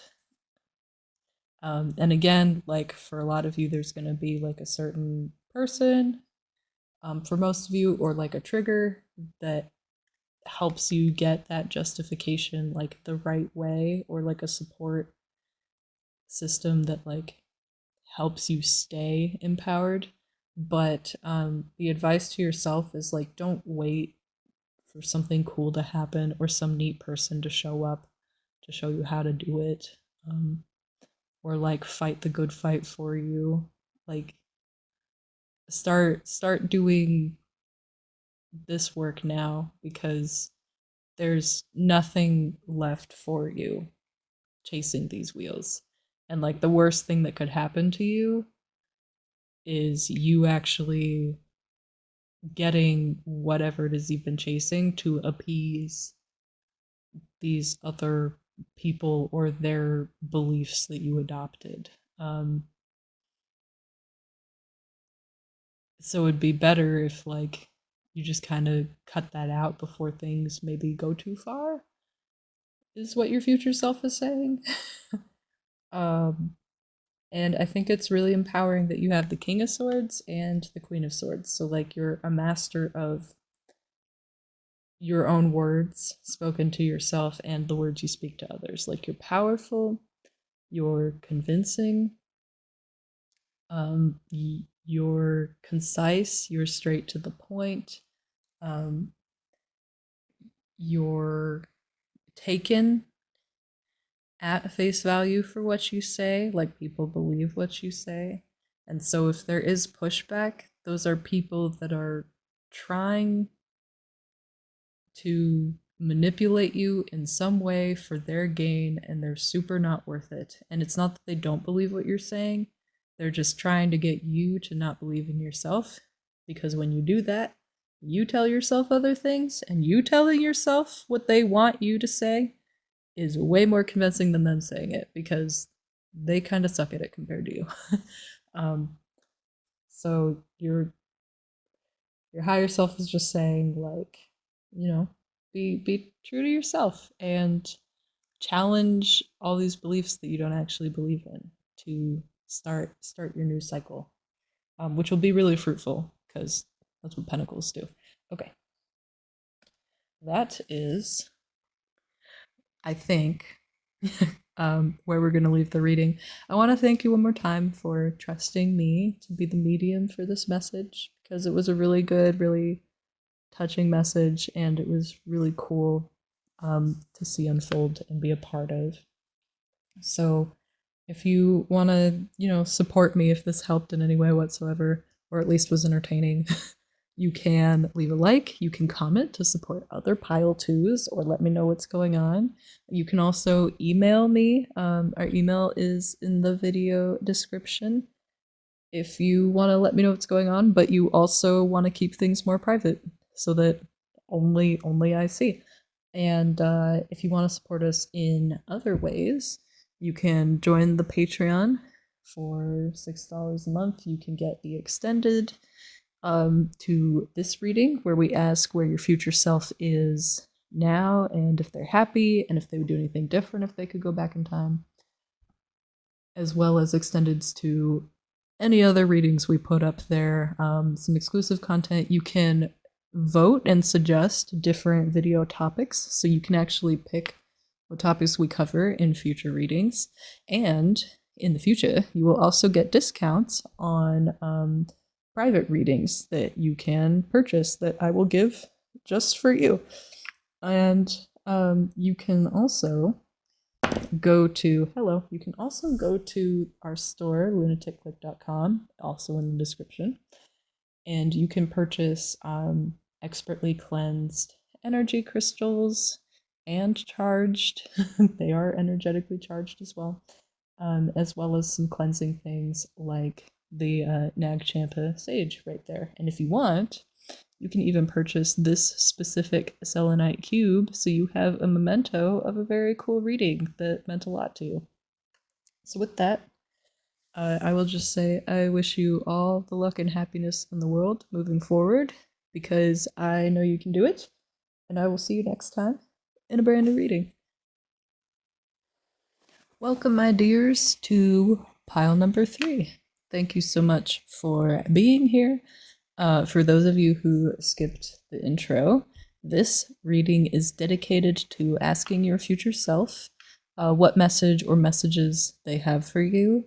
Details in the intro. And the extended portion of this reading has some follow-up questions asking your future self, like where they are now, if they're happy with where they are, and in hindsight, is there anything they would have done differently if they could do it all over again. So that's for our reading. And the extended reading will be available to Patreon members. We will not be covering it here. So if you are a member of Patreon, you can hop over there and watch it. If you're not, it's like $6 a month, but you don't have to give us money to have a good time and enjoy an awesome message from your future self. So with that, if you picked your pile based on the dog spirit significator card, be loyal to what you love, the awesome mini malachite slab, I absolutely love these things. They are so cool. We will put that over here. You have great taste, by the way. Well, all the piles do, so I'm not supposed to have favorites. And if you picked your pile lastly, based on the classic tarot, which is very, very, very closely based on the original, like Rider and Waite, then this is your pile. So these are the extended cards. We'll see those later for y'all out there who can do that. Okay, so with the Be Loyal to What You Love card, we're gonna put that right in the middle.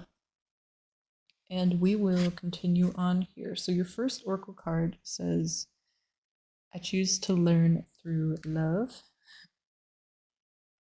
Our next card is a tarot card, actually. And this one is the Six of Cups. I love how he's holding 5 of them. And then there's just one down here with like a head in it. Okay, moving on. Moving on. We have some shadow work cards here. So we have attachment, and it says true growth requires letting go. We also have obsession, release the chains of thought and free your mind. There's something about like a not red, but like a pink liquid. It's over here. It's in the cups, and it's like it kind of looks like the back of the maze has like this like pink thing like running across it. I don't know what that is. We'll get there. Hopefully. We have the Chimera Oracle card. Interesting art. And our last card, we're actually going to slide these guys up. And we're going to put the last card right below them, which is the fifth. Hello. There we go. The fifth dimension. And there's a little bit of pink on the side. I mean, it has all colors, but bear with me here on the pink thing, okay? So,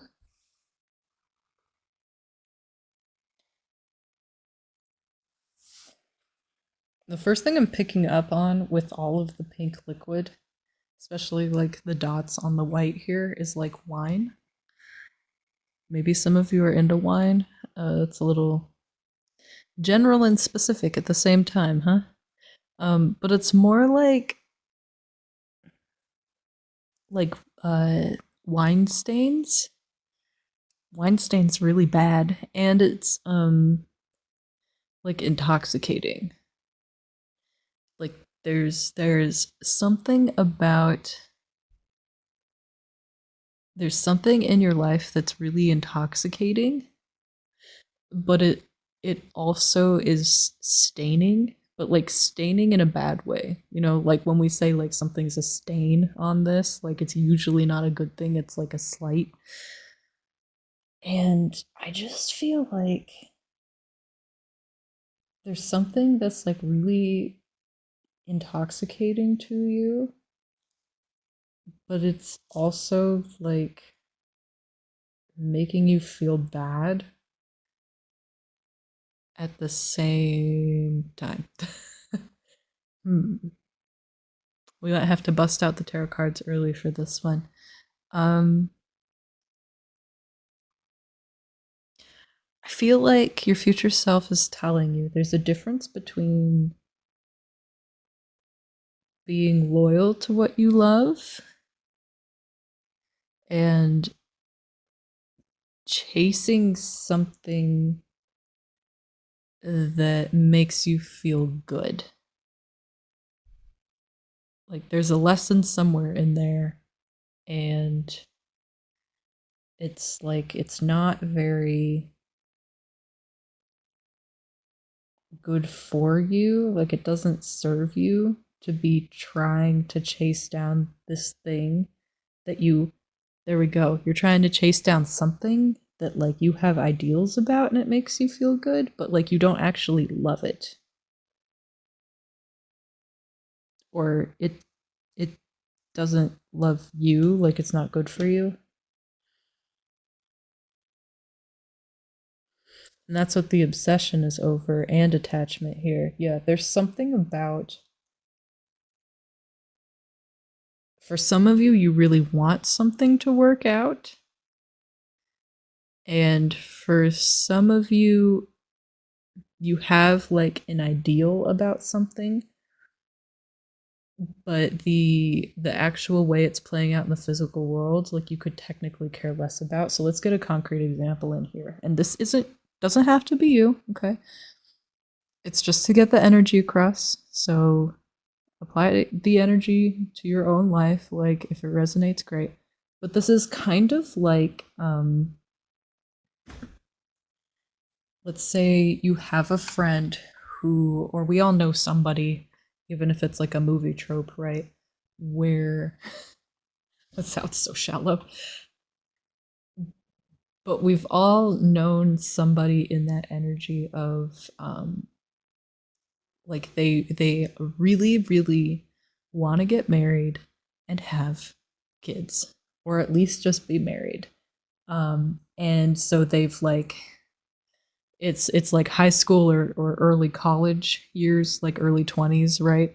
And they already like know where they want to get married and where they want to go for their honeymoon, and they have their dress style picked out and their shoes, and they know what kind of cake they want and this and that and who they're inviting and who they're not, and like what they're going to do after they get married, and like who their photographer is going to be, and they've already looked at like portfolios for all this stuff and like how much the different receptions and venues cost, and like they just went in with it, right? And like they already know like what the bridesmaid dresses are going to be, and like what the suits the husband and like the men of honor are gonna wear, and like all of this crazy things, and they probably already asked people if they're gonna be a bridesmaid or not, even though they have literally like no date or whatever for like this wedding, and they have everything picked out except for actually like having somebody to be the husband.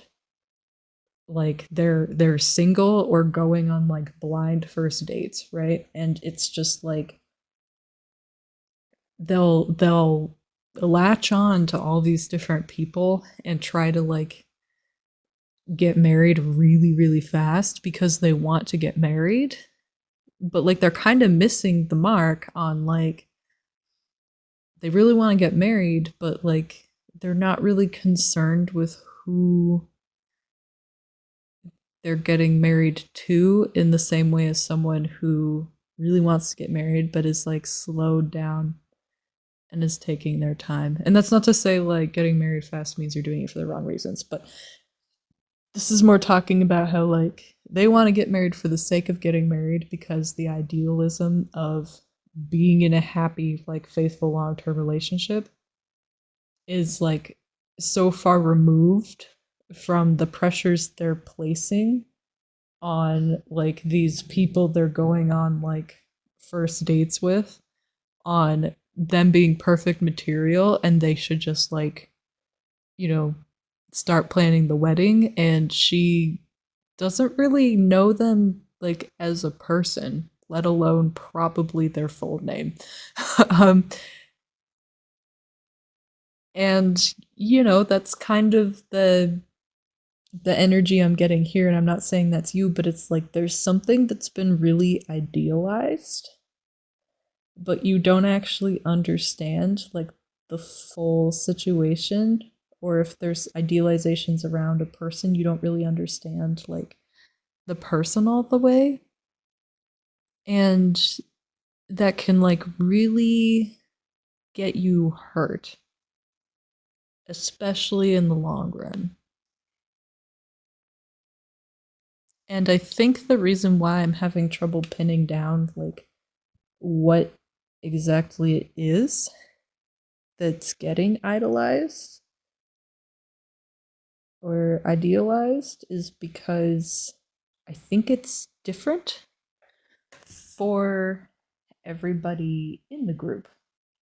So there's not really like a specific answer to that. And I know this can be like kind of a hard message to hear. So like just be aware that there's a difference between this resonates and you don't want to hear it because it's uncomfortable.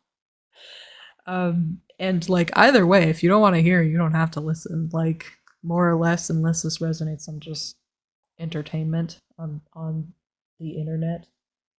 Um, so you know, you don't have to like subject yourself to something you don't feel like listening to. But for those of you who are here and you're still here, you know, you're here for a reason, and I'm gonna do my best to support you and get this message of your future self across to you clearly. So with the Six of Cups here, I feel like there's kind of a root for some of you, or most of you, I should say, where something is being like idealized based on past experiences. So for some of you, this could, oh, for some of you, this is probably, I know this is a little specific, bear with me. This could be based on like your friends or dating. This could be a romantic relationship too. Oh, it feels so good that I got this. Okay, so like your friends or dating um somebody who you used to be really close with, and you guys were like really good friends or partners, um and you supported each other, you both loved each other, like everything was reciprocated, it was healthy, it was good, it was fun, it was exciting, it was pure. um it was just magical, it was love, right?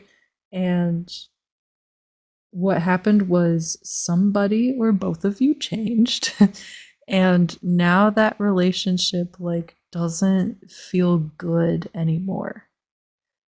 But with this be loyal to what you love, like you still feel loyal to them because like you've with the Six of Cups here, like you've been through so much and you really like respect them or at least who they used to be as a person. And like your heart breaks a little bit when you think about like how good you guys used to get along versus like your relationship now, and it's like almost baffling about like how you got here.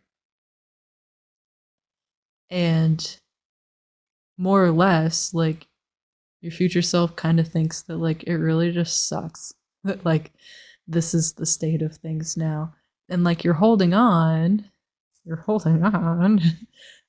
because you understand like what this relationship has been and how meaningful it has been and like what you've both been through. Like there's a lot of more or less like investment bias here.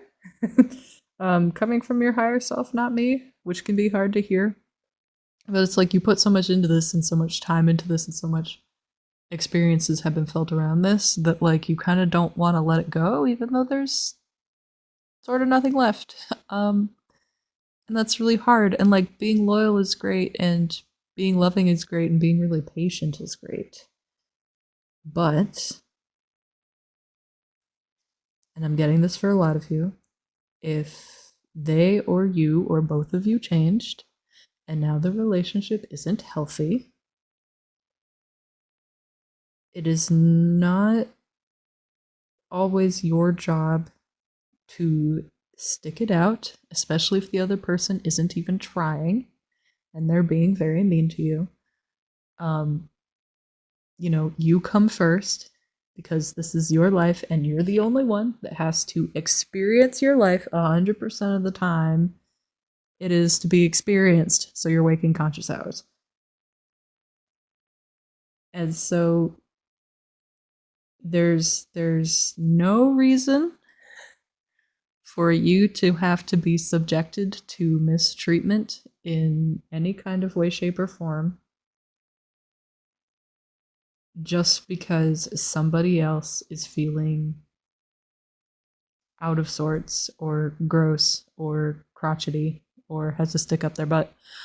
um, or is going through some shit. Like going through something and having a bad time is not an excuse to make other people go through stuff and have a bad time.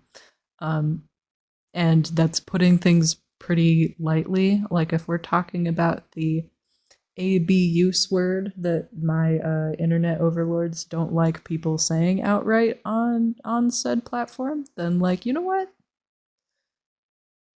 uh seek professional help and or protection if you need it, whether that be like legal intervention, police, therapists, or otherwise. Be safe. I want you to be safe and take care of yourself because I am your cheerleader for this reading. um but like you don't need to subject yourself to any type of hardships just because you used to have a good time with somebody in the past. Like, you literally, unless you signed a freaking contract you can't get out of with them, you don't owe them shit. You don't. um, you don't. Like, especially if it's not a healthy relationship for you or them or both of you. Like, you actually owe it to yourself and them to like no longer have both of you be in this. And if this is one-sided and you're the one getting mistreated, like you super don't owe them anything, because anything that you would have owed them, which again you don't, But if, let's say you did, like that gets nullified the second, they start behaving terribly towards you. Um, and I think this I choose to learn through Love Card is more about like you're learning to stand up for yourself through loving yourself. And part of loving yourself is understanding to vouch for yourself even when it's hard to do so. And I think one of those situations is kind of right now for a lot of you in this pile. And I think with the Chimera card here, it's double-sided in that you feel like you're becoming something else, because chimeras are kind of just like a mishmash, like amalgamation of lots of different creatures and parts, and so they don't kind of really look like anything natural. And I feel like you feel very unnatural when you're trying to be like super nice and loving and like cultivate or nurture this relationship and like keep it from falling apart completely, whatever that definition is, or like try to get it back to something that's like at least nice to be in. And it's like you feel like you're becoming something that you're not when you're dealing with like this other person. Or maybe people for some of you, but for most of you or all of you, like this other person. Um, and that could be through like you have to act so differently around them. You don't really like feel like anything you're saying is natural. Like you have to think about everything because it's nothing you would like just naturally do. Or like they frustrate you beyond the point of your wit's end to where like you turn around and feel emotions and behave ways that like you didn't understand you would ever do, and it makes you feel really bad after. Like you just get so angry and like snap, you do things that like you wouldn't normally do. Um or like you just break down crying even though like you're a really strong person, like there's weird things happening here because they're so past beyond the point of like trying, and they're so nasty that like it just brings you down to a point where you didn't understand you could actually get there. And like I'm just gonna say it, right? Like it's not your fault that they're this way, and it's not you, it's them.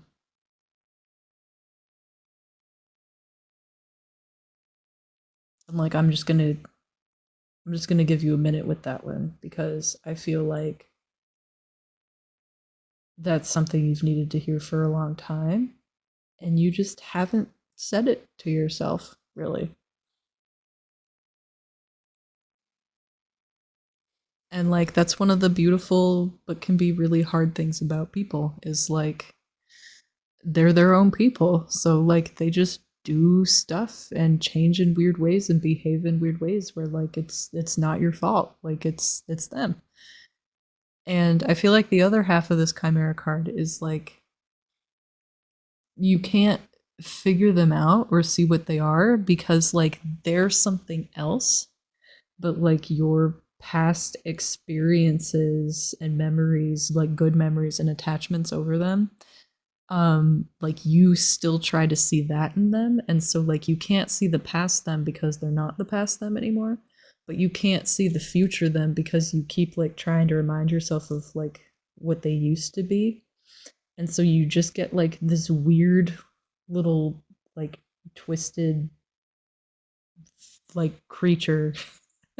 Your future self wanted to say freak, but that's not very nice. But you know what? Maybe they don't need any niceties around them. They're just like this weird little twisted like freak, like tiny, annoying, terrible creature that's like just using its stupid little beak nose here to like poke you constantly like a mosquito, and then it picks at you and goes, "Why are you pissed off? I'm like feeding off of you." So like maybe all this red pink liquid is blood, but it's like, yeah, like I feel like you feel like you've spilt a lot of blood over this. Like you've been hurt a lot and you've been trying everything and like nothing's working. You just keep getting cut and at a certain point it's like just sever the cord, man. Like just let them go. Like if they're going to go fester in their own like terribleness, like you don't need to be drug along for that so that they can just like, you know, like mess you up mercilessly all the time. Like you don't need that and it's not your responsibility and it's not your job. And it doesn't matter if like they're worse off without you, because the second they started treating you like that, it wasn't your problem. Um, and distance can mean a lot of different things for a lot of different people. Like distance can be just like you talk to them less, all the way up to like you never see them again. And that's up to, your own discretion and if you're even going to apply distance. But one of the pieces of advice, like the big message your future self has for you, is like, let this shit go. Like, whoever this is, no. I just, no. Um, like, put a healthy amount of space between you and them so that you can actually heal.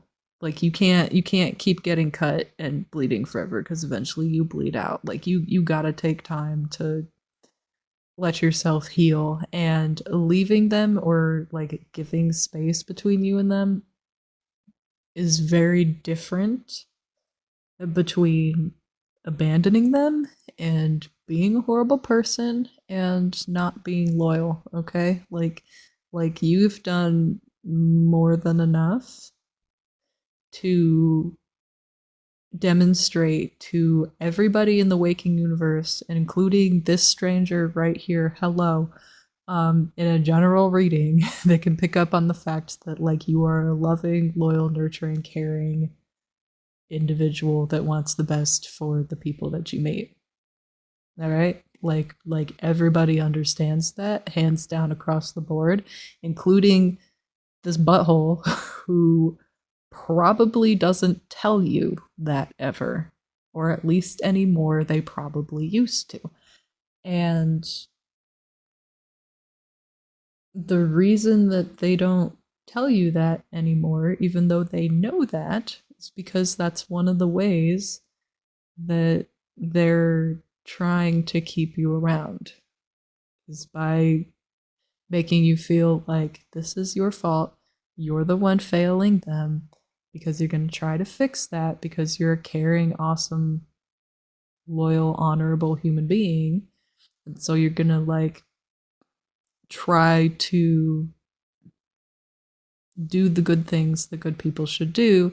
And they're going to keep convincing you that you're not doing that so that you'll do more and try harder, because as soon as you recognize like you are a good person and you need to take care of yourself too, and just like give them space because like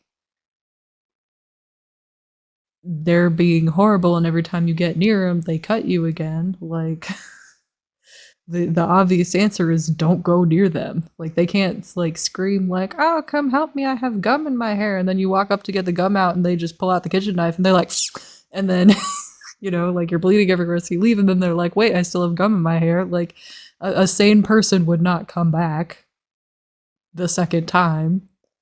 But because of the way that they've been talking to you and leveraging the fact that you have a good history with them, like you keep coming back. And so like future you understands like how ridiculous that situation I just spelled out looks. But present you doesn't, because manipulative people are horrible and they're really good at like making sure you don't see them for what they are, and you're kind of helping them out with that one because you have so many fond memories of them, and like that's not your fault. Like we're allowed to miss good things, But at this point, to take care of yourself, you understand that those good things are in the past and you move on and you find someone better. And this could just be like a little painful past chapter in your life that like you don't have to read unless you want to cry, like when you watch a Disney movie that you know will make you cry but you do it anyway. um it's gonna be one of those, okay, and that's okay, and we'll just move on with it. So I feel like there's just like a big grow up moment for you, and that grow up moment just looks like grief. It looks like experiencing all of the emotions you have pent up over the fact that this person that you had a lot of good memories and like a good portion of like your life with them with just like isn't there anymore, even though like the weird physical vessel that they were using still is. So it feels like they are there but they're not, you know? Like they changed so much that they're not really the person that you knew. They're like the past version of them and you're looking at the present version of them. And that can be really disorientating, but like it's not your fault that somewhere somehow they got super mean or they just started showing that side of them. You know, like everyone's situation is going to be different, so like I can't help with that. But with the obsession card here, I think this is like a warning on a couple levels. I think that for a lot of you, the obsession card here is talking more about them than it is of you. I keep pointing at you like the loyal little puppy because you're so cute.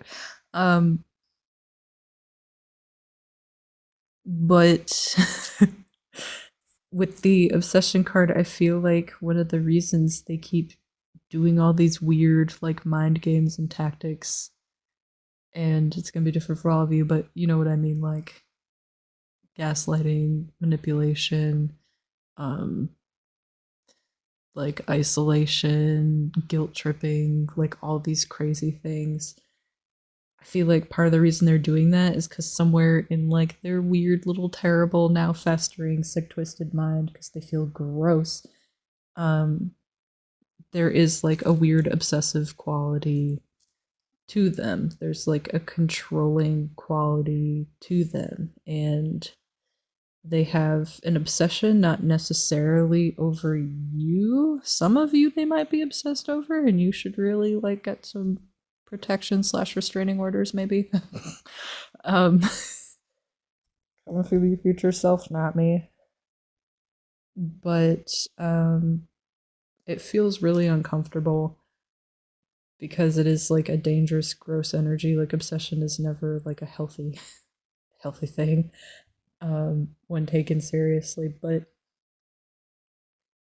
it's like they're obsessed with the idea of controlling the people that they meet to the point where it's like if somebody knows them on a first name basis, like they want control over them in some way. Like it's just almost compulsive and it's weird and not healthy. And yeah, your future self's biggest message is like just get space between them so that you can like reflect on the situation and like heal and unpack and contemplate and think about it the way that you need to.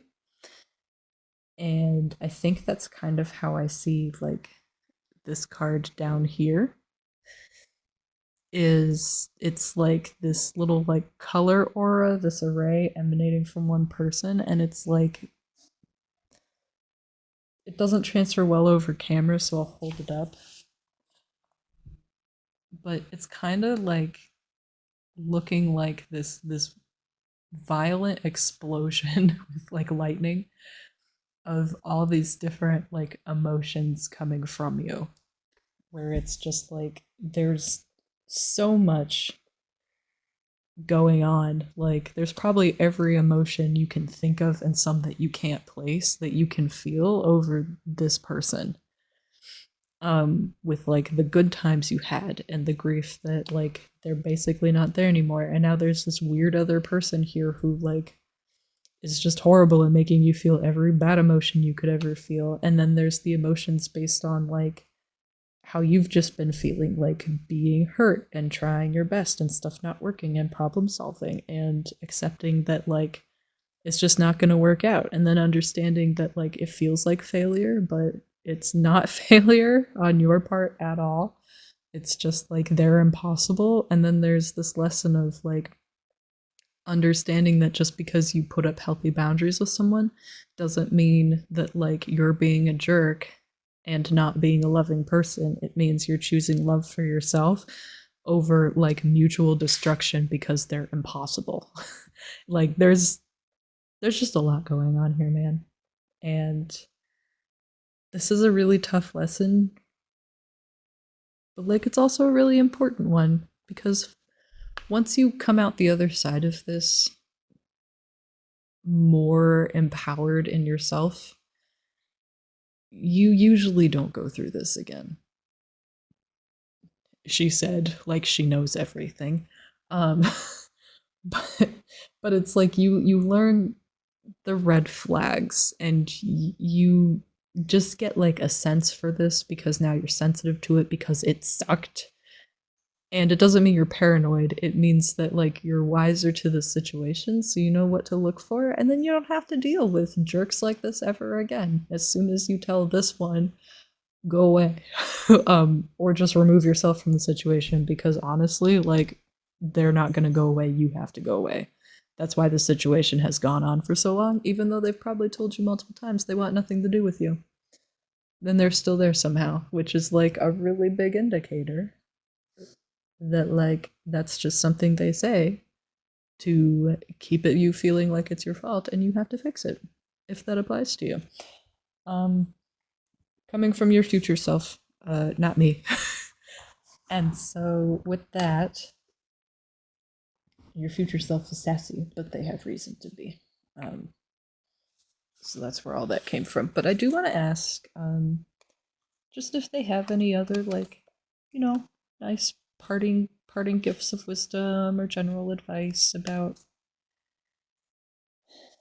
this situation and what's going on. And like again, I just want to mention because like even though I get kind of goofy, this is for some of you out there like a really serious subject, and I want you to like be safe and come out the other end like as healthy as possible. So like if you need help and like, you know, professional intervention, just like go through the routes that you need to actually do that appropriately. But let's see if your future self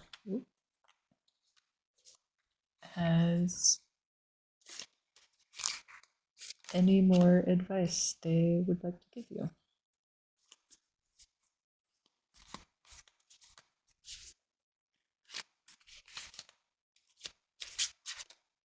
Okay. We got a couple cards here. Let's see if they have any more. Otherwise, we'll go with these ones.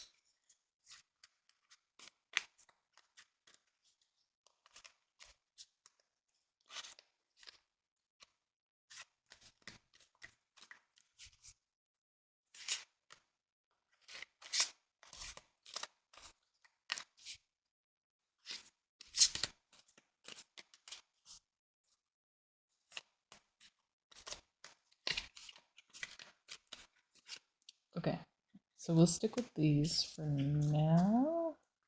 Do you want one more? I looked at the back of the deck, so we'll take it. Oh, we have the Five of Cups and the Ten of Swords. Okay. Those are kind of good signs. We'll talk about that in a second. Um, So with the Five of Cups in reverse, I'm kind of hearing the first sign is admitting it in terms of like the Five of Cups not reversed usually indicates an energy of you feel emotional like strife in or like despair in some way, like there's a lack there that's causing you to be really upset. And the Five of Cups is always positioned so that there's some spilled cups and then there's some full cups. And the character never actually sees the cups that are full. They're just upset about the ones that have spilled or are empty.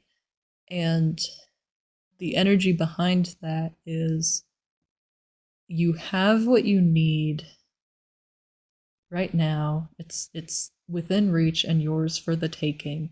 But you're so focused on what's wrong that like you can't see the solution to whatever situation, whether that's like getting a replacement for what you need, having what you need, or like just being somewhere else or letting go of what you don't. And so with the Five of Cups in reverse, what I'm getting here is that you were in a situation where like you couldn't see what was wrong and what you actually needed, or like a solution to the situation. You just felt stuck and it was like really upsetting for reasons we covered. Oh my gosh.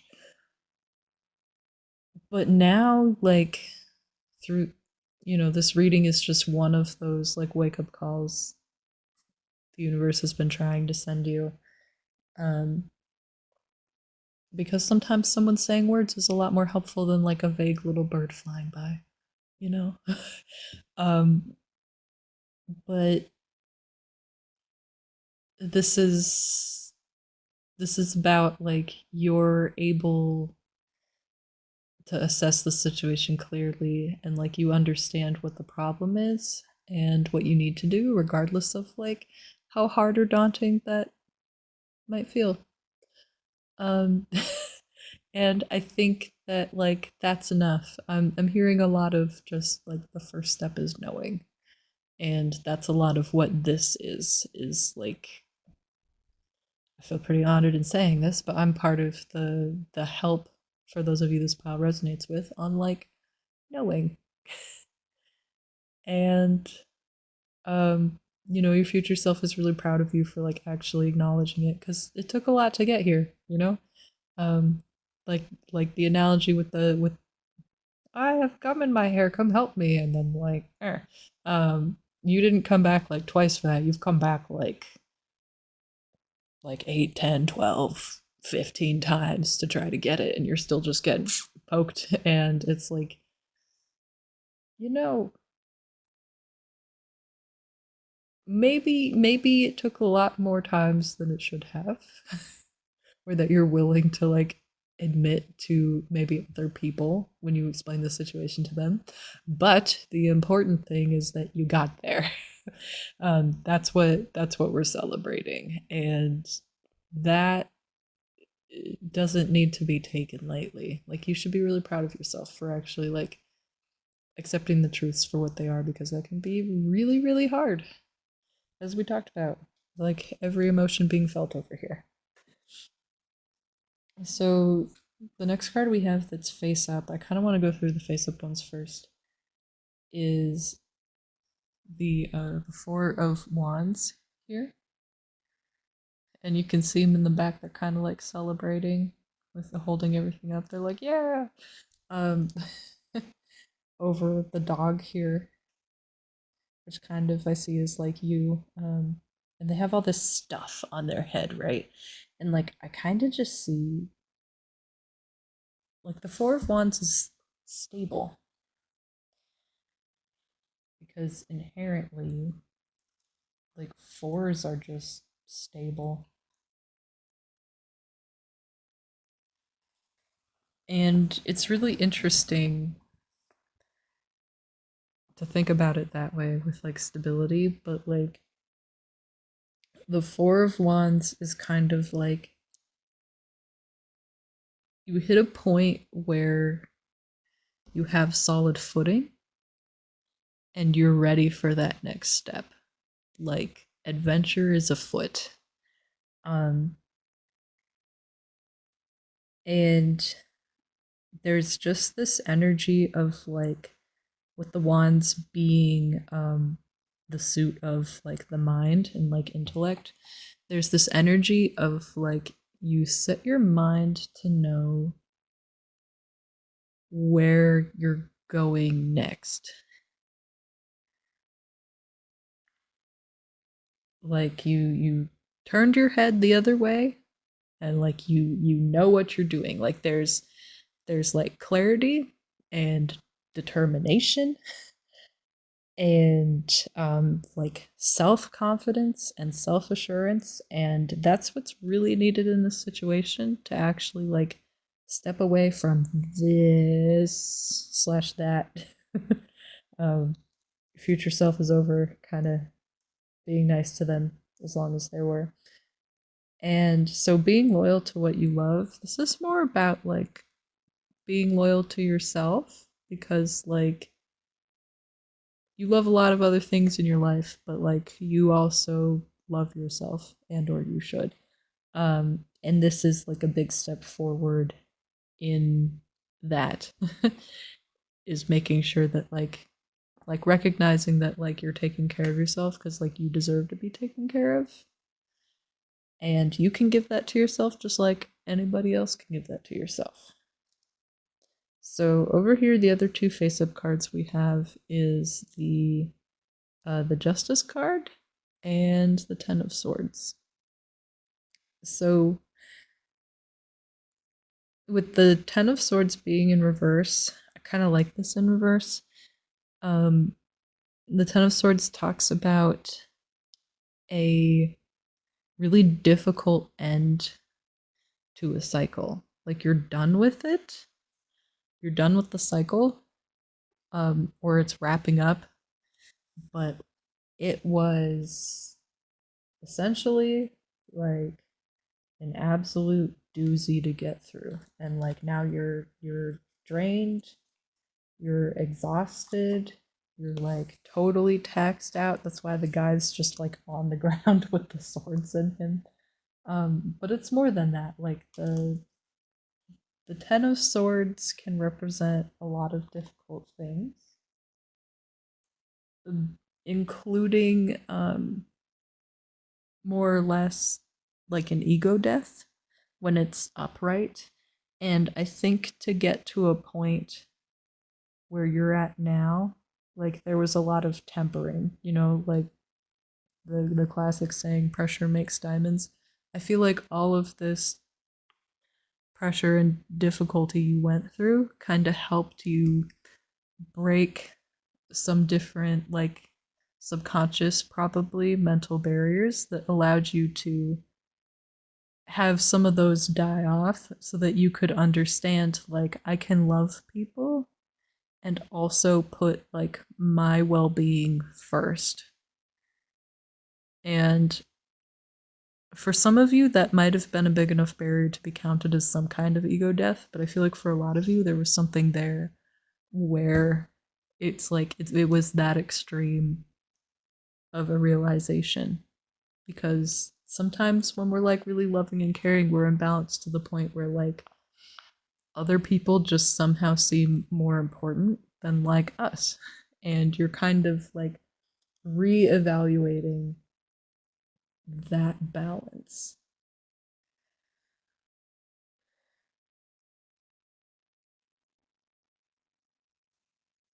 And the Ten of Swords in reverse is really cool because one of the energies that comes with it reversed is engaging in positive self care as well as nurturing activities. And I feel like that's part of your advice here, is replacing like these weird obsessive behaviors that you're subjected to, and or have been partaking in with like just distancing yourself from that and being like really caring for yourself, kind of like licking your wounds, bandaging yourself up, picking yourself up, giving yourself all the time that you need. like doing nice things for yourself, getting cleaned up, giving yourself gifts, hanging out with people that are like actually good for you because like no, this doesn't need to ruin your faith in humanity, and like, you know, just cool stuff like that. And I think that's probably the best piece of advice you could get at this point is this one and this one. But we'll move on to the the justice card in reverse, which like I don't really see this card in reverse very often, so like it's always kind of fun when you get like a card in a way that you don't normally see. Um, but I think that a lot of people take the justice card at like face value, and there's kind of a good reason for that. Like a lot of the meanings can be at face value. Um, but I think that with it being in reverse, like over the attachment and the Six of Cups here, there's an energy of like somebody putting themselves above just other people, like the other people around them. And I think that has a lot to do with like this person. And there's also an energy of this one's really cool as far as like emphasizing this message. But there's an energy of like judging yourself harshly and like using your memories and your story to become a martyr. And that's kind of what we talked about with like you've been trying really hard to be loyal to this person that's just been horrible, honestly. And it's at the point where like the more you feed into this relationship because you remember that things used to be great, the worse it gets because you're just feeding into somebody who is placing themselves above everyone else, and they're just like not concerned with your well-being, and they're just terrible about it. So I think that this is just kind of like a reiteration of everything we saw, which is really really cool. And I think the advice is just like stop doing that. just give some space and don't do that. So that's kind of like the main message that you've been getting. So for the other cards, we have the Ace of Cups in reverse. Um, and we also have a little stack over here. So we have the Ten of Wands in reverse. We have the Page of Wands in reverse, and we have the Knight of Wands in reverse. And I know it's a lot of like reverse, and some people are weird about those. We're not weird about those on this channel. We're fine with cards being in reverse. And I think that with the Ace of Cups in reverse, so the Cups is the suit of emotions, and the Aces are all about brand new beginnings.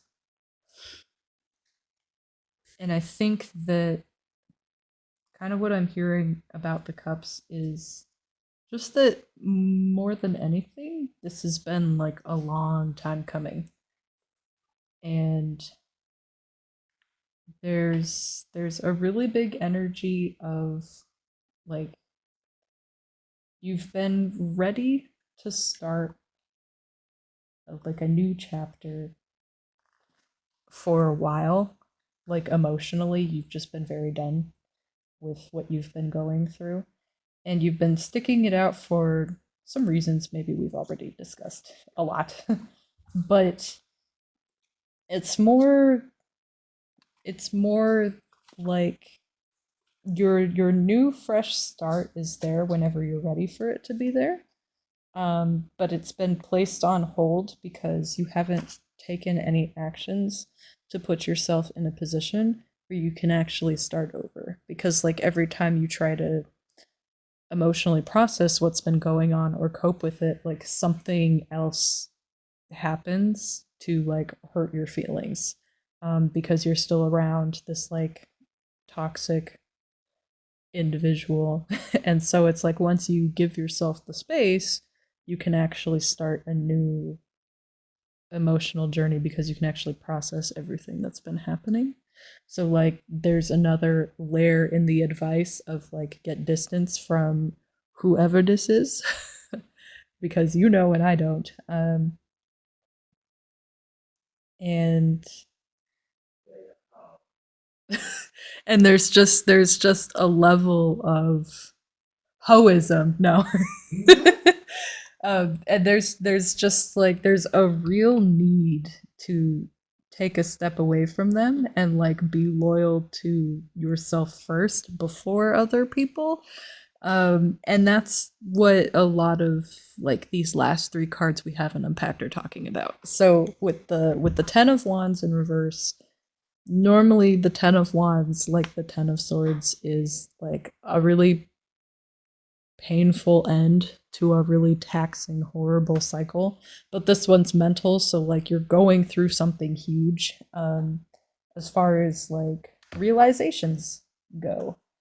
And there's normally, when it's upright, there's an energy of like some kind of goal being achieved, but like a lot of work needed to happen, to go through that goal.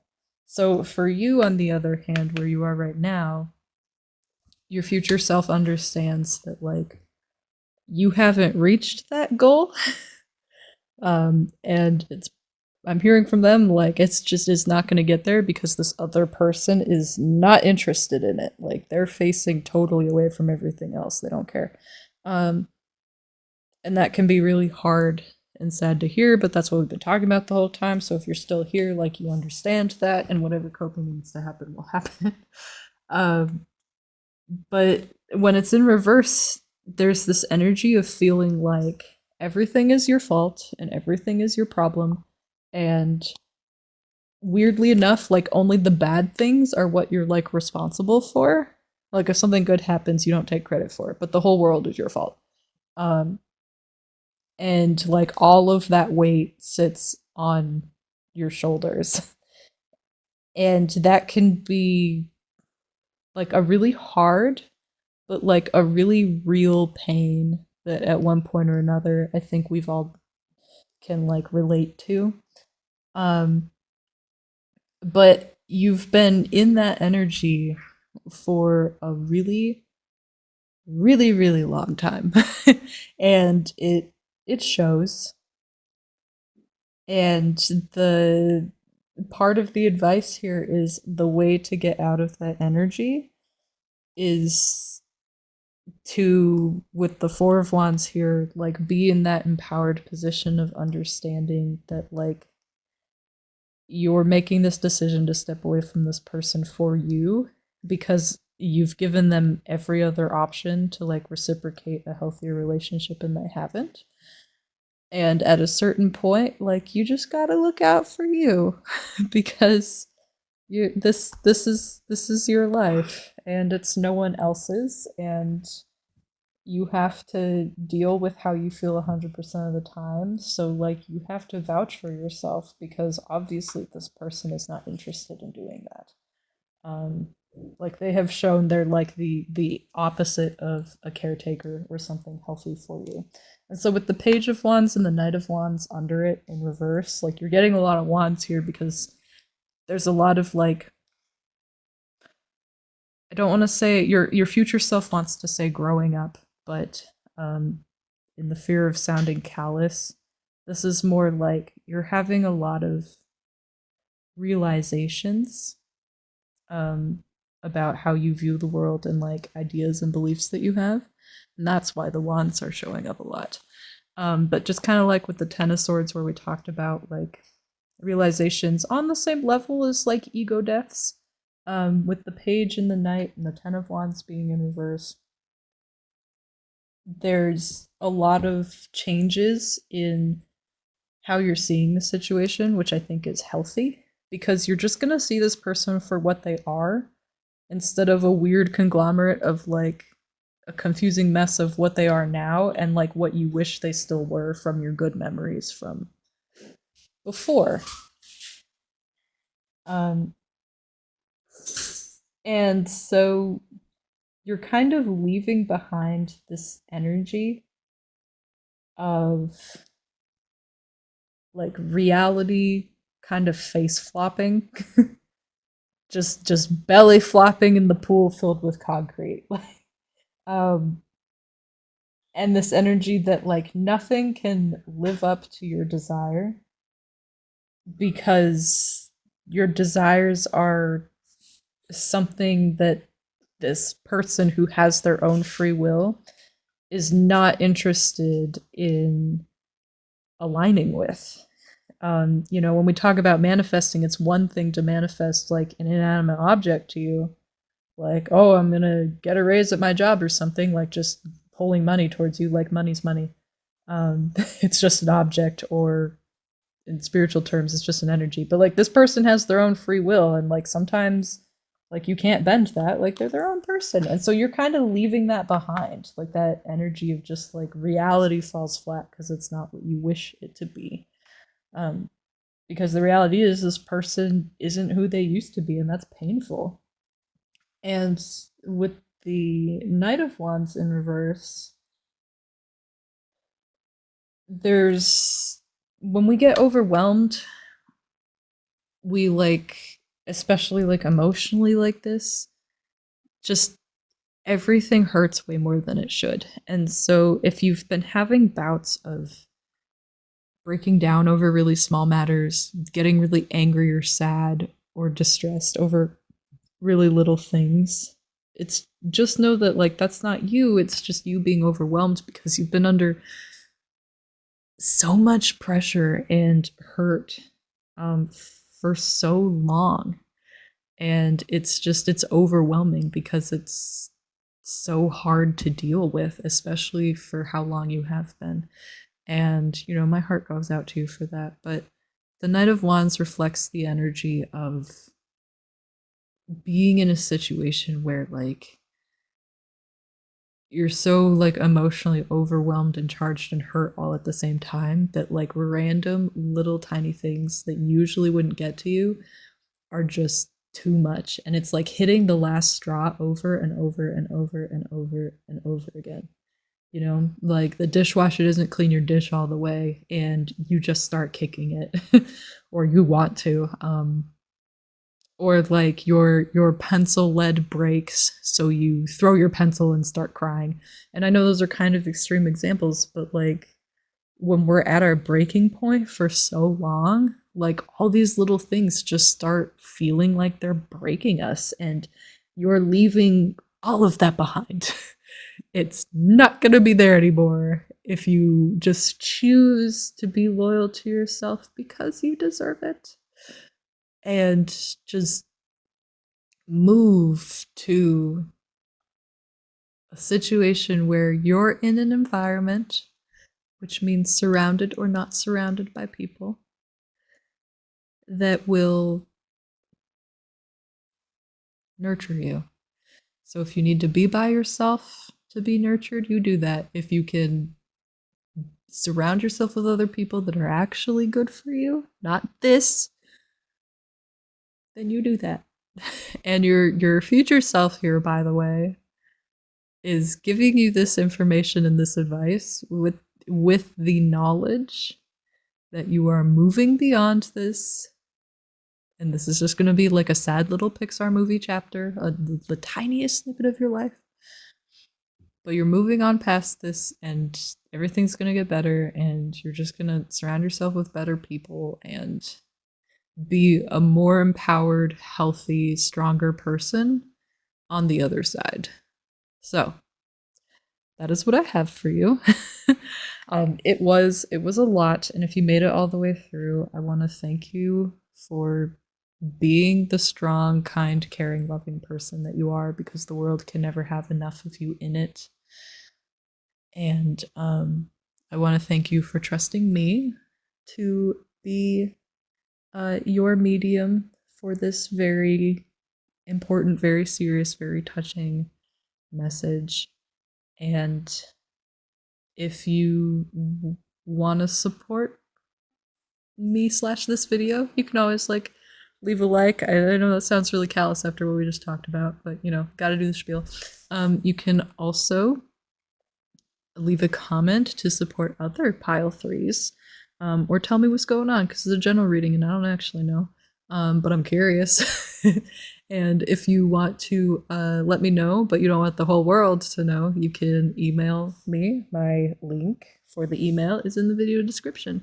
And if you want to know where your future self is now, if they're happy and healthy and how they feel about their situation, or if you want to know if they could go back in time, what they would do differently, you can hop on over to our Patreon, where for $6 a month, you can get all the extendeds to this reading and every other reading we ever post, along with discounts for personal readings, and some other cool stuff like picking out video topics so you can get exactly the video topic you want to hear about. You can also support our channel by, if you are into the crystals and the cleansing items, you can buy expertly energy cleansed and charged crystals, as well as things like this Nag Champa sage here. You can even buy this crystal, which will have its own specific listing for this video, in case this meant something to you and you just want a memento of a really important chapter of your life. So that is all I have for you. I wish you all the best luck and happiness in the world for what you're going through. I know you're going to come out the other side better. You already started by listening to this reading. And I will catch you next time in a brand new video. Welcome, my dears, to pile number 4. So, if you chose this pile based on the Malachite and Azurite Raw piece, which we'll put there, the Wombat Spirit Significator card, Be at Home, or the Stained Glass Tarot deck, then we'll put this to the side, then you have found the right pile. Okay, so for those of you who skipped the intro, today's reading is all about getting a message or messages from your future self, and some advice about what's going on. And then in the extended reading, if you would like more details, we're asking where your future self is now at the time of this reading, since the future is subject to change, along with how your future self feels about where they are they happy and all that. And if they could go back in time to where you are now, is there anything that they would do differently? So this pile's for the extended. We'll put it off to the side. And my lovely YouTube audience, if you would like to see the extended, all you have to do is hop on over to the Patreon, where, you know, for $6 a month, you get access to this video's extended, any other videos extended, some exclusive content. You can suggest and vote on other video topics so that you can hear about exactly what you want to hear about, which is super exciting. And in the future, you will receive discounts if you choose to purchase any personal readings from myself over Patreon. All right, enough of that, because this video is all about you, not about me. And I want to thank you one more time for trusting me to be the medium that delivers this awesome message from yourself to yourself. So, with the Wombat Spirit Be at Home card, we're going to put that in the middle just to start, and we're going to go through the rest of these significator cards, and then we'll see what happens. So your next card says, the key to prayer is to forget what I think I need. I'm already getting a little bit of info on that. There's kind of this notion from your future self of reminding you to just let go specifically on like the hows and the whats. So like if you're trying to manifest something or like do something, let go of needing to know like all of the details and exactly how stuff is supposed to happen or how you think it's supposed to happen or want it to happen. And like just keep an open mind, and I'm hearing like an open heart. Um because that allows you to like pick up on opportunities and blessings that maybe you wouldn't be as sensitive to. All right, we'll keep going here though.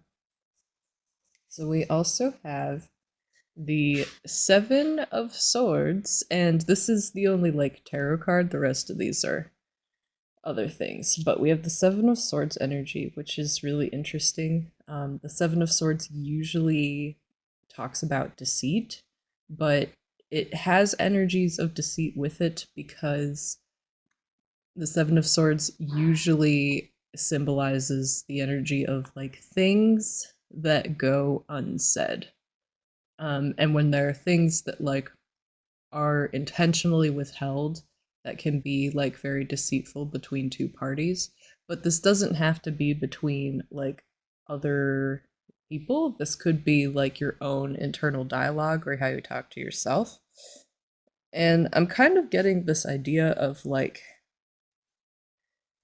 it kind of feels like things aren't really talking to you, and not necessarily people, but I think from your perspective, it feels like maybe the universe or spirit or like God, whatever you choose to subscribe to. There's something about that where like it just feels eerily or unusually or like suspiciously quiet. um, Almost in like a, you don't feel like you're being ignored, but it feels like there's zero conspiring on their end to help you out, if that makes sense. And it's like, it's not like you can't do anything, like they're not pushing against you. They're like a completely neutral party that is just actually doing nothing, is kind of the energy I'm getting here.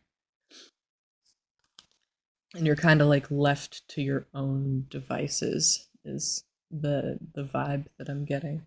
So we have resistance. And it says, go with the flow and be open to life's changes. We also have, I just want to say before we do that, actually, that kind of ties into like what I was feeling with this card of like keeping an open mind and an open heart. And like, it doesn't mean you go like wherever the wind will blow you or something. It's more about like you can still have initiative and make choices and steer yourself in the directions you want to be. But it's like the advice here from your future self is to like keep an open mind enough to where if something feels surprising but it's still going in the direction you want, like it's okay to take it even though it's not necessarily like the way that you expected it to be or the way that you wanted it to be.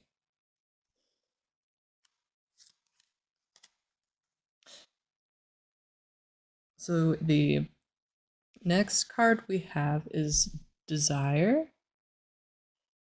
And I'm not really getting like a need to read the bottom down here. I will for you in case you're curious, and it's hard to pick up on camera. It says, harness its power to manifest dreams, not delusions. But I think that there is a lot of desire here from you.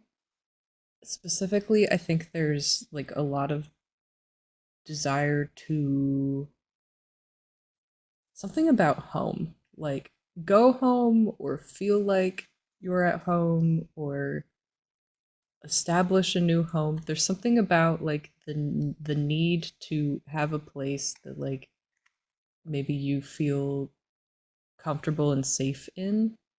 But I think it goes further than that. It's like you want to make somewhere that's just somewhere you sleep, maybe, like actually feel like somewhere that you're content and maybe excited to spend time in.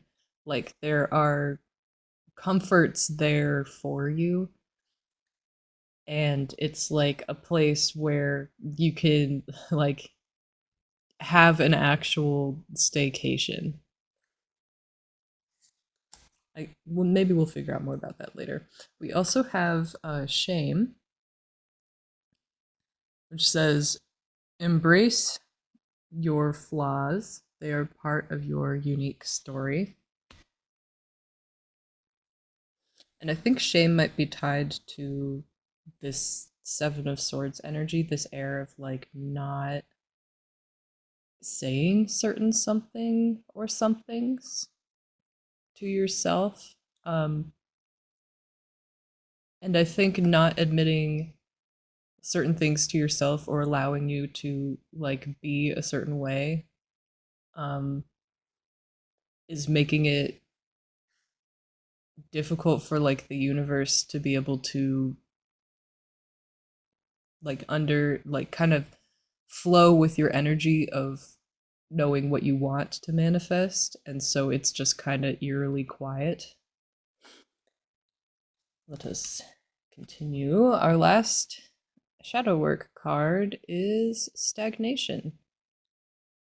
Let's see if we can get it to focus a little better for you, but it says movement, even if slow, is progress. And I think that by withholding certain truths or like really just being willing to like admit and embrace certain parts of yourself, with the Seven of Swords here, um there is a little bit of like a stop, like a halt in moving forward in whatever way that means to you. And that halt kind of looks like um the universe around you is quiet and like isn't kind of working to bring you what you want. It's like it feels like it's on pause, but it's really on pause because like you kind of are on pause yourself in some way or another, with like not like admitting certain things or are willing to like think or talk about certain things with yourself. We have free will, and I think this card kind of says a lot of what's going on here, where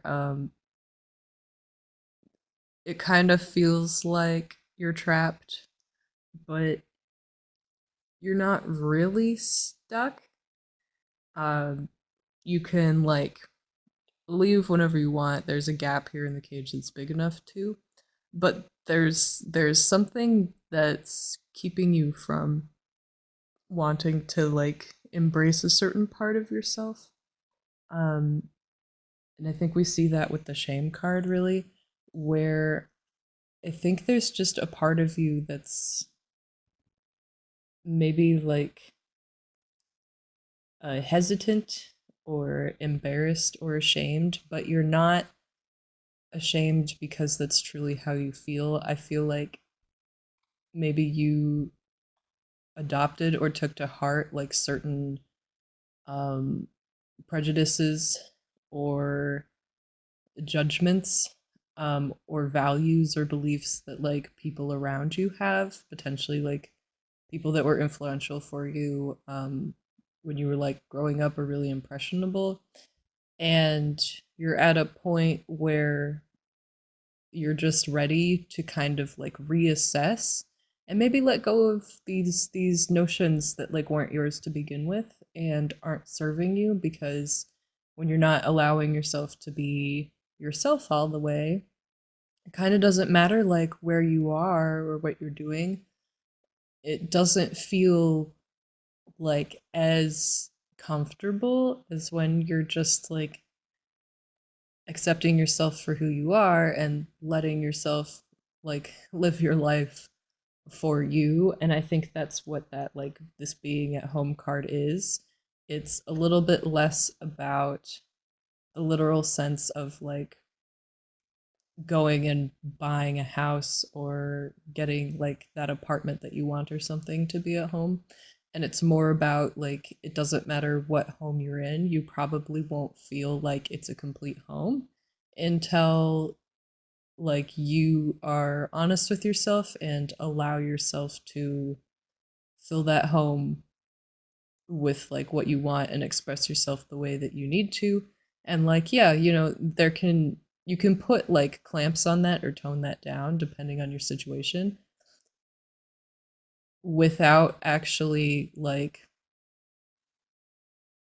denying yourself your truths. So for example, not everybody loves to dress up in really fancy like suits every day. But if you're a lawyer and a really, really like well respected, well known one, when you go to work, you wear those things and you present yourself in that way, especially if you're like actually at the courthouse or conversing with your clients. And that doesn't mean that every time you put on a suit, you're like denying yourself what you actually prefer to wear and like your attire and part of yourself because you don't like wearing suits, maybe.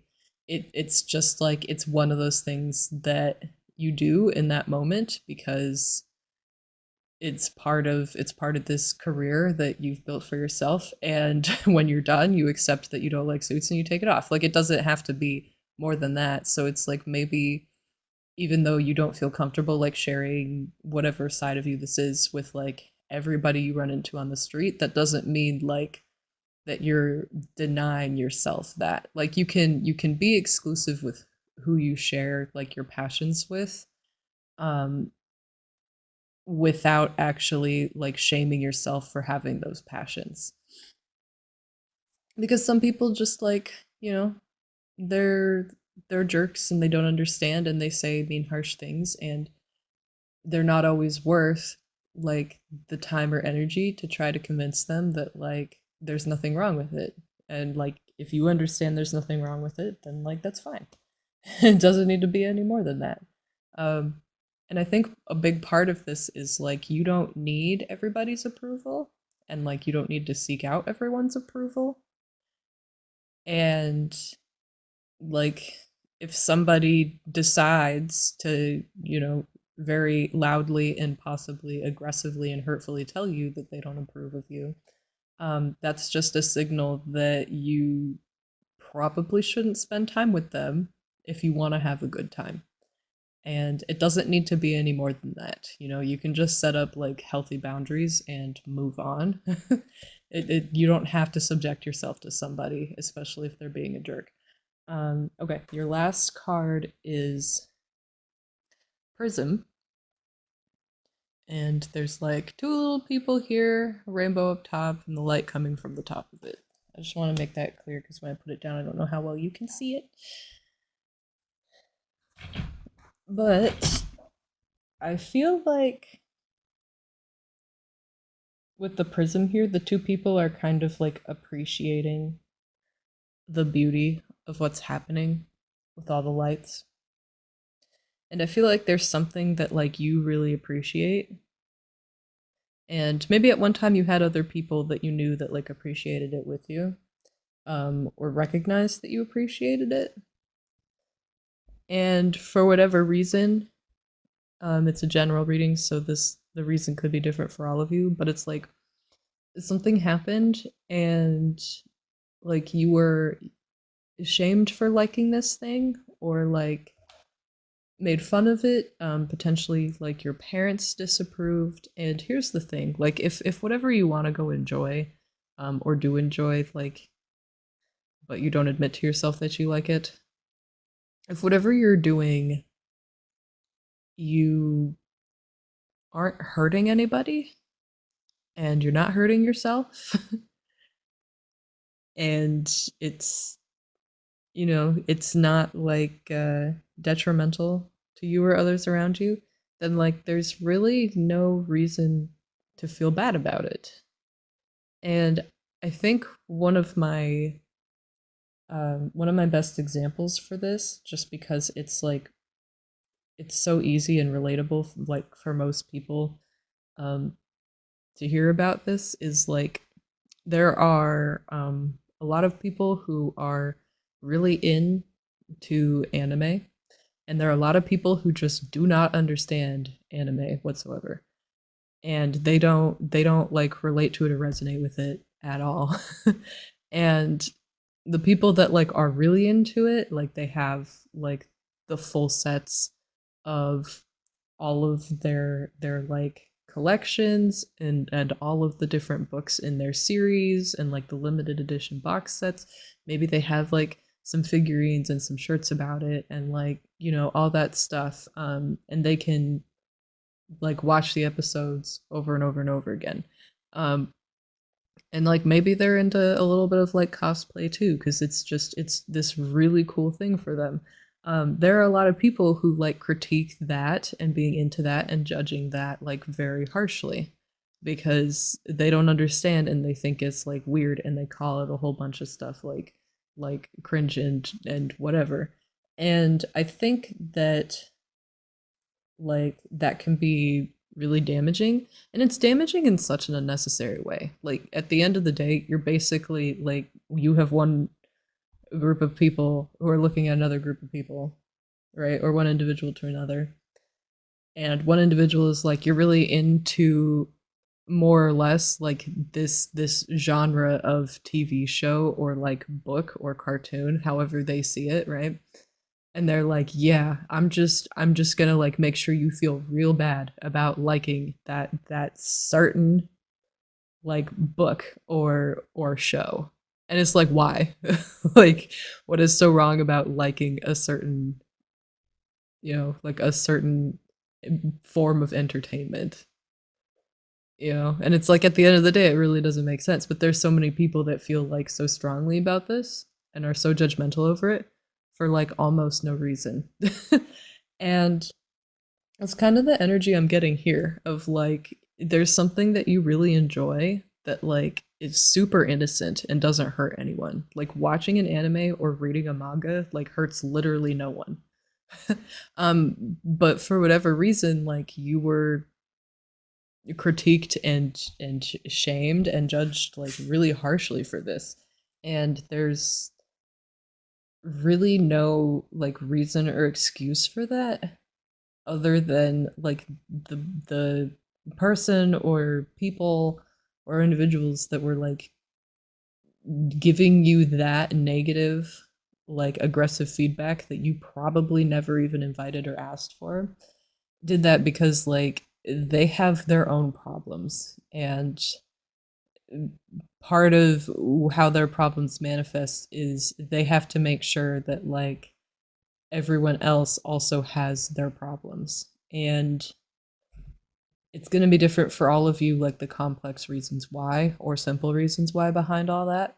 But like the main thing with this pile is like you're in a position to where you recognize that now and you're just ready to let that go, because somebody else's views and pretty much wrong and judgmental and nasty views of like just some innocent like interest or passion or pastime doesn't need to like negatively impact you or anybody else for that matter. But for whatever reason, because when you got that negative feedback, you were at like an impressionable time in your life, or they were really important figures to you, like you looked up to them, or like when you were younger, they like raised you or something. And them scolding you like meant a lot more because they also had like power over you. If they're a parent, they can like get you in trouble just because they feel like it, because parents can do that. um like it's going to be a little different for all of you out there, but across the board it's like you're in a position to where like them disapproving of it doesn't actually hold sway over you anymore unless you choose to continue to let it. Like if they say I don't approve of that, you can be like and like do it anyway. um and if they make a big fuss over it, then you just put up like better boundaries and you say like, okay, well, like we're not going to talk about it anymore. Or like, okay, I'm just not going to be around you when you're like this. And You know, for all of you, you can use your own discretion on what those boundaries look like, but your future self is telling you, like, you're basically at that crux, like that point where you're like, I'm actually just going to enjoy this thing because there's nothing wrong with it. And I recognize now that the only reason I thought there was anything wrong with it is because other people who are being nasty for like literally no reason other than that's what they felt like doing and they have their own problems decided to like spread their toxic funk and make me feel bad about it. And that's literally all it is. And like the situation might be really complex, but when you boil down the intentions behind it, like that's all it is. That's it. And the Seven of Swords kind of manifested in a couple ways here, but one of them is just like you've been avoiding like your feelings and probably like the hobby in general. So like if you really do enjoy like anime or a certain anime, if we're sticking with that example, like even on your own, you probably just don't watch it because like when you try to enjoy it or you have in the past, like it just makes you feel bad. Like you like lose some self-confidence and there's like a lot of guilt and like anxiety that comes up and you're like what if someone else like catches me doing it and all this other stuff and it's like it kind of like breaks your heart a little bit and so you don't enjoy this even when you have the ability to like all on your own because it like went beyond a guilty pleasure and like now it just makes you feel horrible.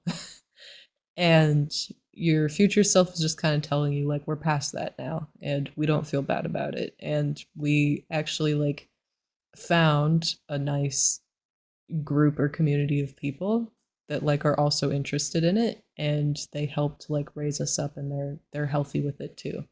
So as like maybe you are now at the point where if you're like into cosplay, you actually like made costumes and like went to conventions with it and like enjoyed it with other people who enjoy it in like a healthy way. Um, and I think that there's just this air of you feel kind of odd about stuff now and like maybe something's missing because the thing that's missing is the thing that like you've been very unfairly like pressured and or bullied into letting go of even though it's one of your passions and that's really sad. So you've been feeling sad about it and now it's time to actually like feel at home regardless of where you are, which is just being who you are and like being okay with being who you are because like there's nothing wrong with enjoying what we like to enjoy if it's not like harming ourselves or others. So I think we'll get your tarot cards, excuse my reach, and we'll just see if there's anything else your future self wants to talk about here in terms of like details or advice. And we'll see what happens. We'll see if we get any cards.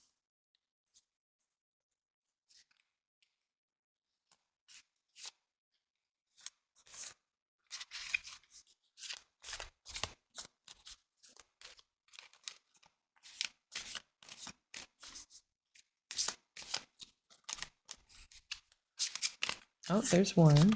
Okay, there's another. All right, there's another.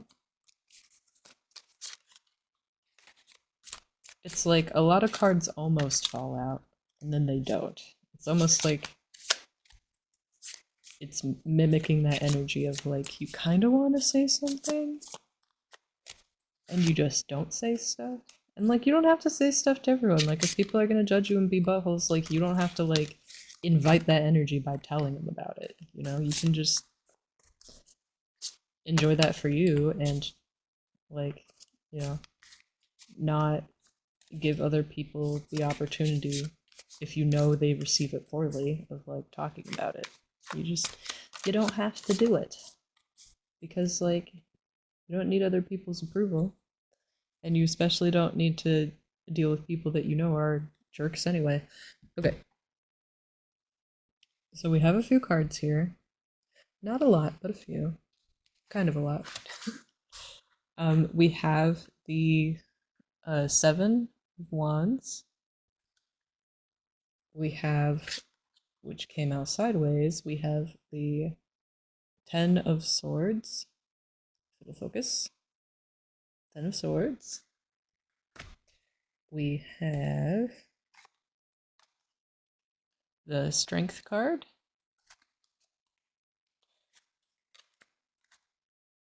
We have the Tower. The Four of Wands. Oh, there's another card under here. The Seven of Pentacles and the Nine of Cups. So, I think there was some stuff that your future self did want to say. The first thing I see is a lot of sevens. So, sevens are numbers of change, they're a little unstable. But sevens are also like really divine. And I just want to like take a moment to notice that, because part of the message here is that your higher self is telling you, like, even though things have felt like they're on pause and maybe a little stagnant, like they're changing really rapidly, because you're in a position to where you're just ready to not feel caged in by like some other people's very like unfair, cruel judgments of you.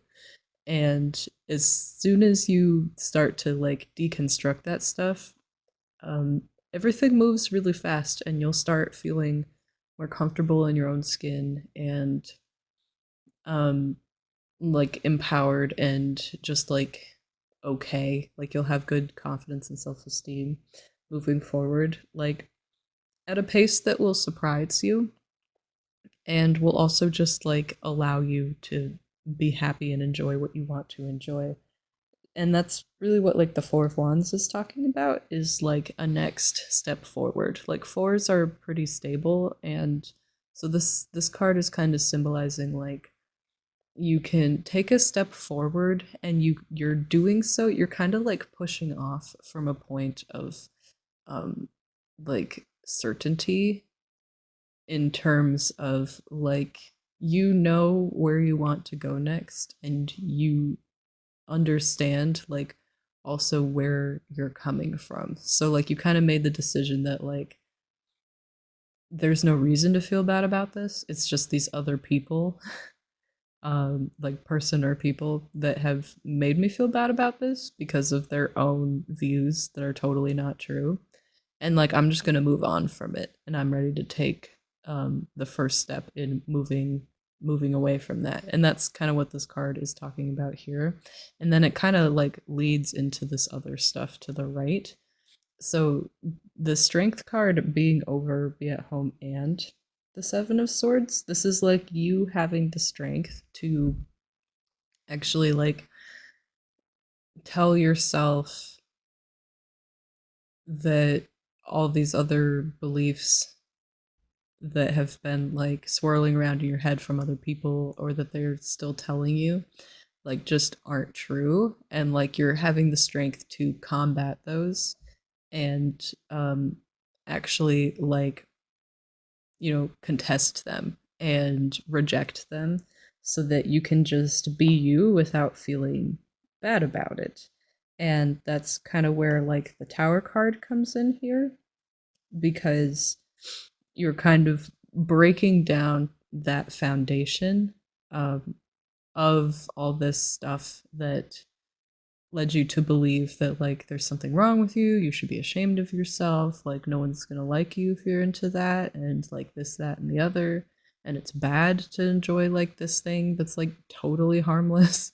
um and so you're just kind of like watching, you're contesting the ideals that like built those emotions of not feeling good about yourself and avoiding doing something that is one of your passions, and it all just crumbles away in like a very nice fashion. And usually the Tower card is like this abrupt end that we didn't see coming. But in this case, like you kind of wound up for it. And you're ready for it. So like it's not gonna be, I'm seeing like this isn't traumatic like um a lot of times people think the Tower card is as like this big traumatic like event where everything falls apart. Like this is falling apart because you decided to challenge it and you are ready for it to fall apart. And like maybe the people around you that have been like making you feel bad about certain things or bullying yourself, like they'll feel surprised about it or like upset about it, but like that's not your problem unless you let them get into your head again and make it another problem and then you repeat this cycle. But like the fact that you're contesting it means that you're just not going to let them do that. And like, yeah, maybe they'll hurt your feelings, but your response to that is just like put more space between you and them because you don't deserve to have your feelings hurt over this. And like, shame on them for making you feel bad about this anyway, and definitely for trying to do it again if they do that. Um, and that kind of leads into the rest of the cards here. Your future self wanted like all of these cards to be talked about at once, and it's like I can't do that because I can only say like one word at a time. But with the Seven of Pentacles and the Nine of Cups here, these two overlapped are really interesting because the Seven of Pentacles is kind of like a time of rest where you understand that like you've done a lot of work and there are fruits of your labor here now. But like there's also a need to like recuperate a little bit. And I feel like with all of this mental work and the explosiveness of watching all this fall away, like you are going to feel relieved and a little bit tired at the same time. So like you're probably going to get some good sleep once some of the heat dies down maybe and the dust settles. But in that rest, you're going to feel with the Nine of Cups, you're going to feel like really proud, really confident, really sure of yourself. You're going to feel better because you're not like denying yourself of this thing that like didn't need to be like a negative experience for you anyway. But like you learned some lessons from it, so it's okay. Like don't shame yourself for that. But you're just going to feel happy and like lighter and whole again, and you're going to be excited to like enjoy this passion that you enjoy and not feel like guilty or ashamed or bad about enjoying it. And it's just going to be like pure and fun. um and it doesn't need to be any more or less than that. So with these last two cards over here, the Ten of Swords and the Seven of Wands, these are talking about like the end of a really painful period of time for you. And that end is ending like all of these like bad feelings over here around something that like you want to enjoy and do like inherently because it's a passion, so like intuitively you're like drawn to it. And all of this pain came from like these mental prisons of just other people convincing you that you should feel bad about it. And with the Seven of Wands here, like you're challenging all of those things, you're contesting all of those beliefs, you're like cutting through all that deceit and dishonesty to the truth of the matter, which is that you shouldn't feel bad about it. And so that's what's allowing you to like end that cycle and this like just feeling bad about stuff when you don't need to, and getting into this period where like you can just actually rest easy, enjoy this passion that you have, and like just feel really good about it. So the I don't know how much like direct advice of like point one do this, point two do this, and point three do this you really got from this, but I think like the biggest advice you have here is just that like you'll feel better every step you take, and you already know what those steps are, and you already like know what should be contested and like not believed in and given value anymore. And you already know if there are people that are gonna continue to shame you for this like innocent passion that you have anyway. They just shouldn't be like that big of a part or a part of your life at all, depending on like, you know, your discretion and situation. So your future self just wants to really like wrap up this part of the session by telling you that like you have all the support in the world that you'll ever need, which is yourself and all the versions of yourself. And they want to like give you a big hug, and they're proud of you. And like you'll find, if you're worried about this, you'll find other people that like support you and give you like, you know, validation and support that you really were missing from all these others in the past that like convinced you should feel bad about this. And you'll find them once you move on from this and just like embrace you for you, because there really is like nothing wrong with you. Um, and you'll be surprised in the ways that those people come around. And so like keeping an open mind is a really good way to um like just be more open to that. And even if you're not looking for them, like you'll find them. And like there's nothing wrong with looking for them, but even if you're not looking for them, you'll find they just kind of like fall into your life. Like you just sort of bump into them. And so even if you're not like moving or changing anything about like your environment or where you are, you'll notice that like things just feel better and more comfortable. So, with that, I would like to thank you one more time for letting me be the medium to deliver this really empowering and encouraging message. And I'm gonna go over to the extended.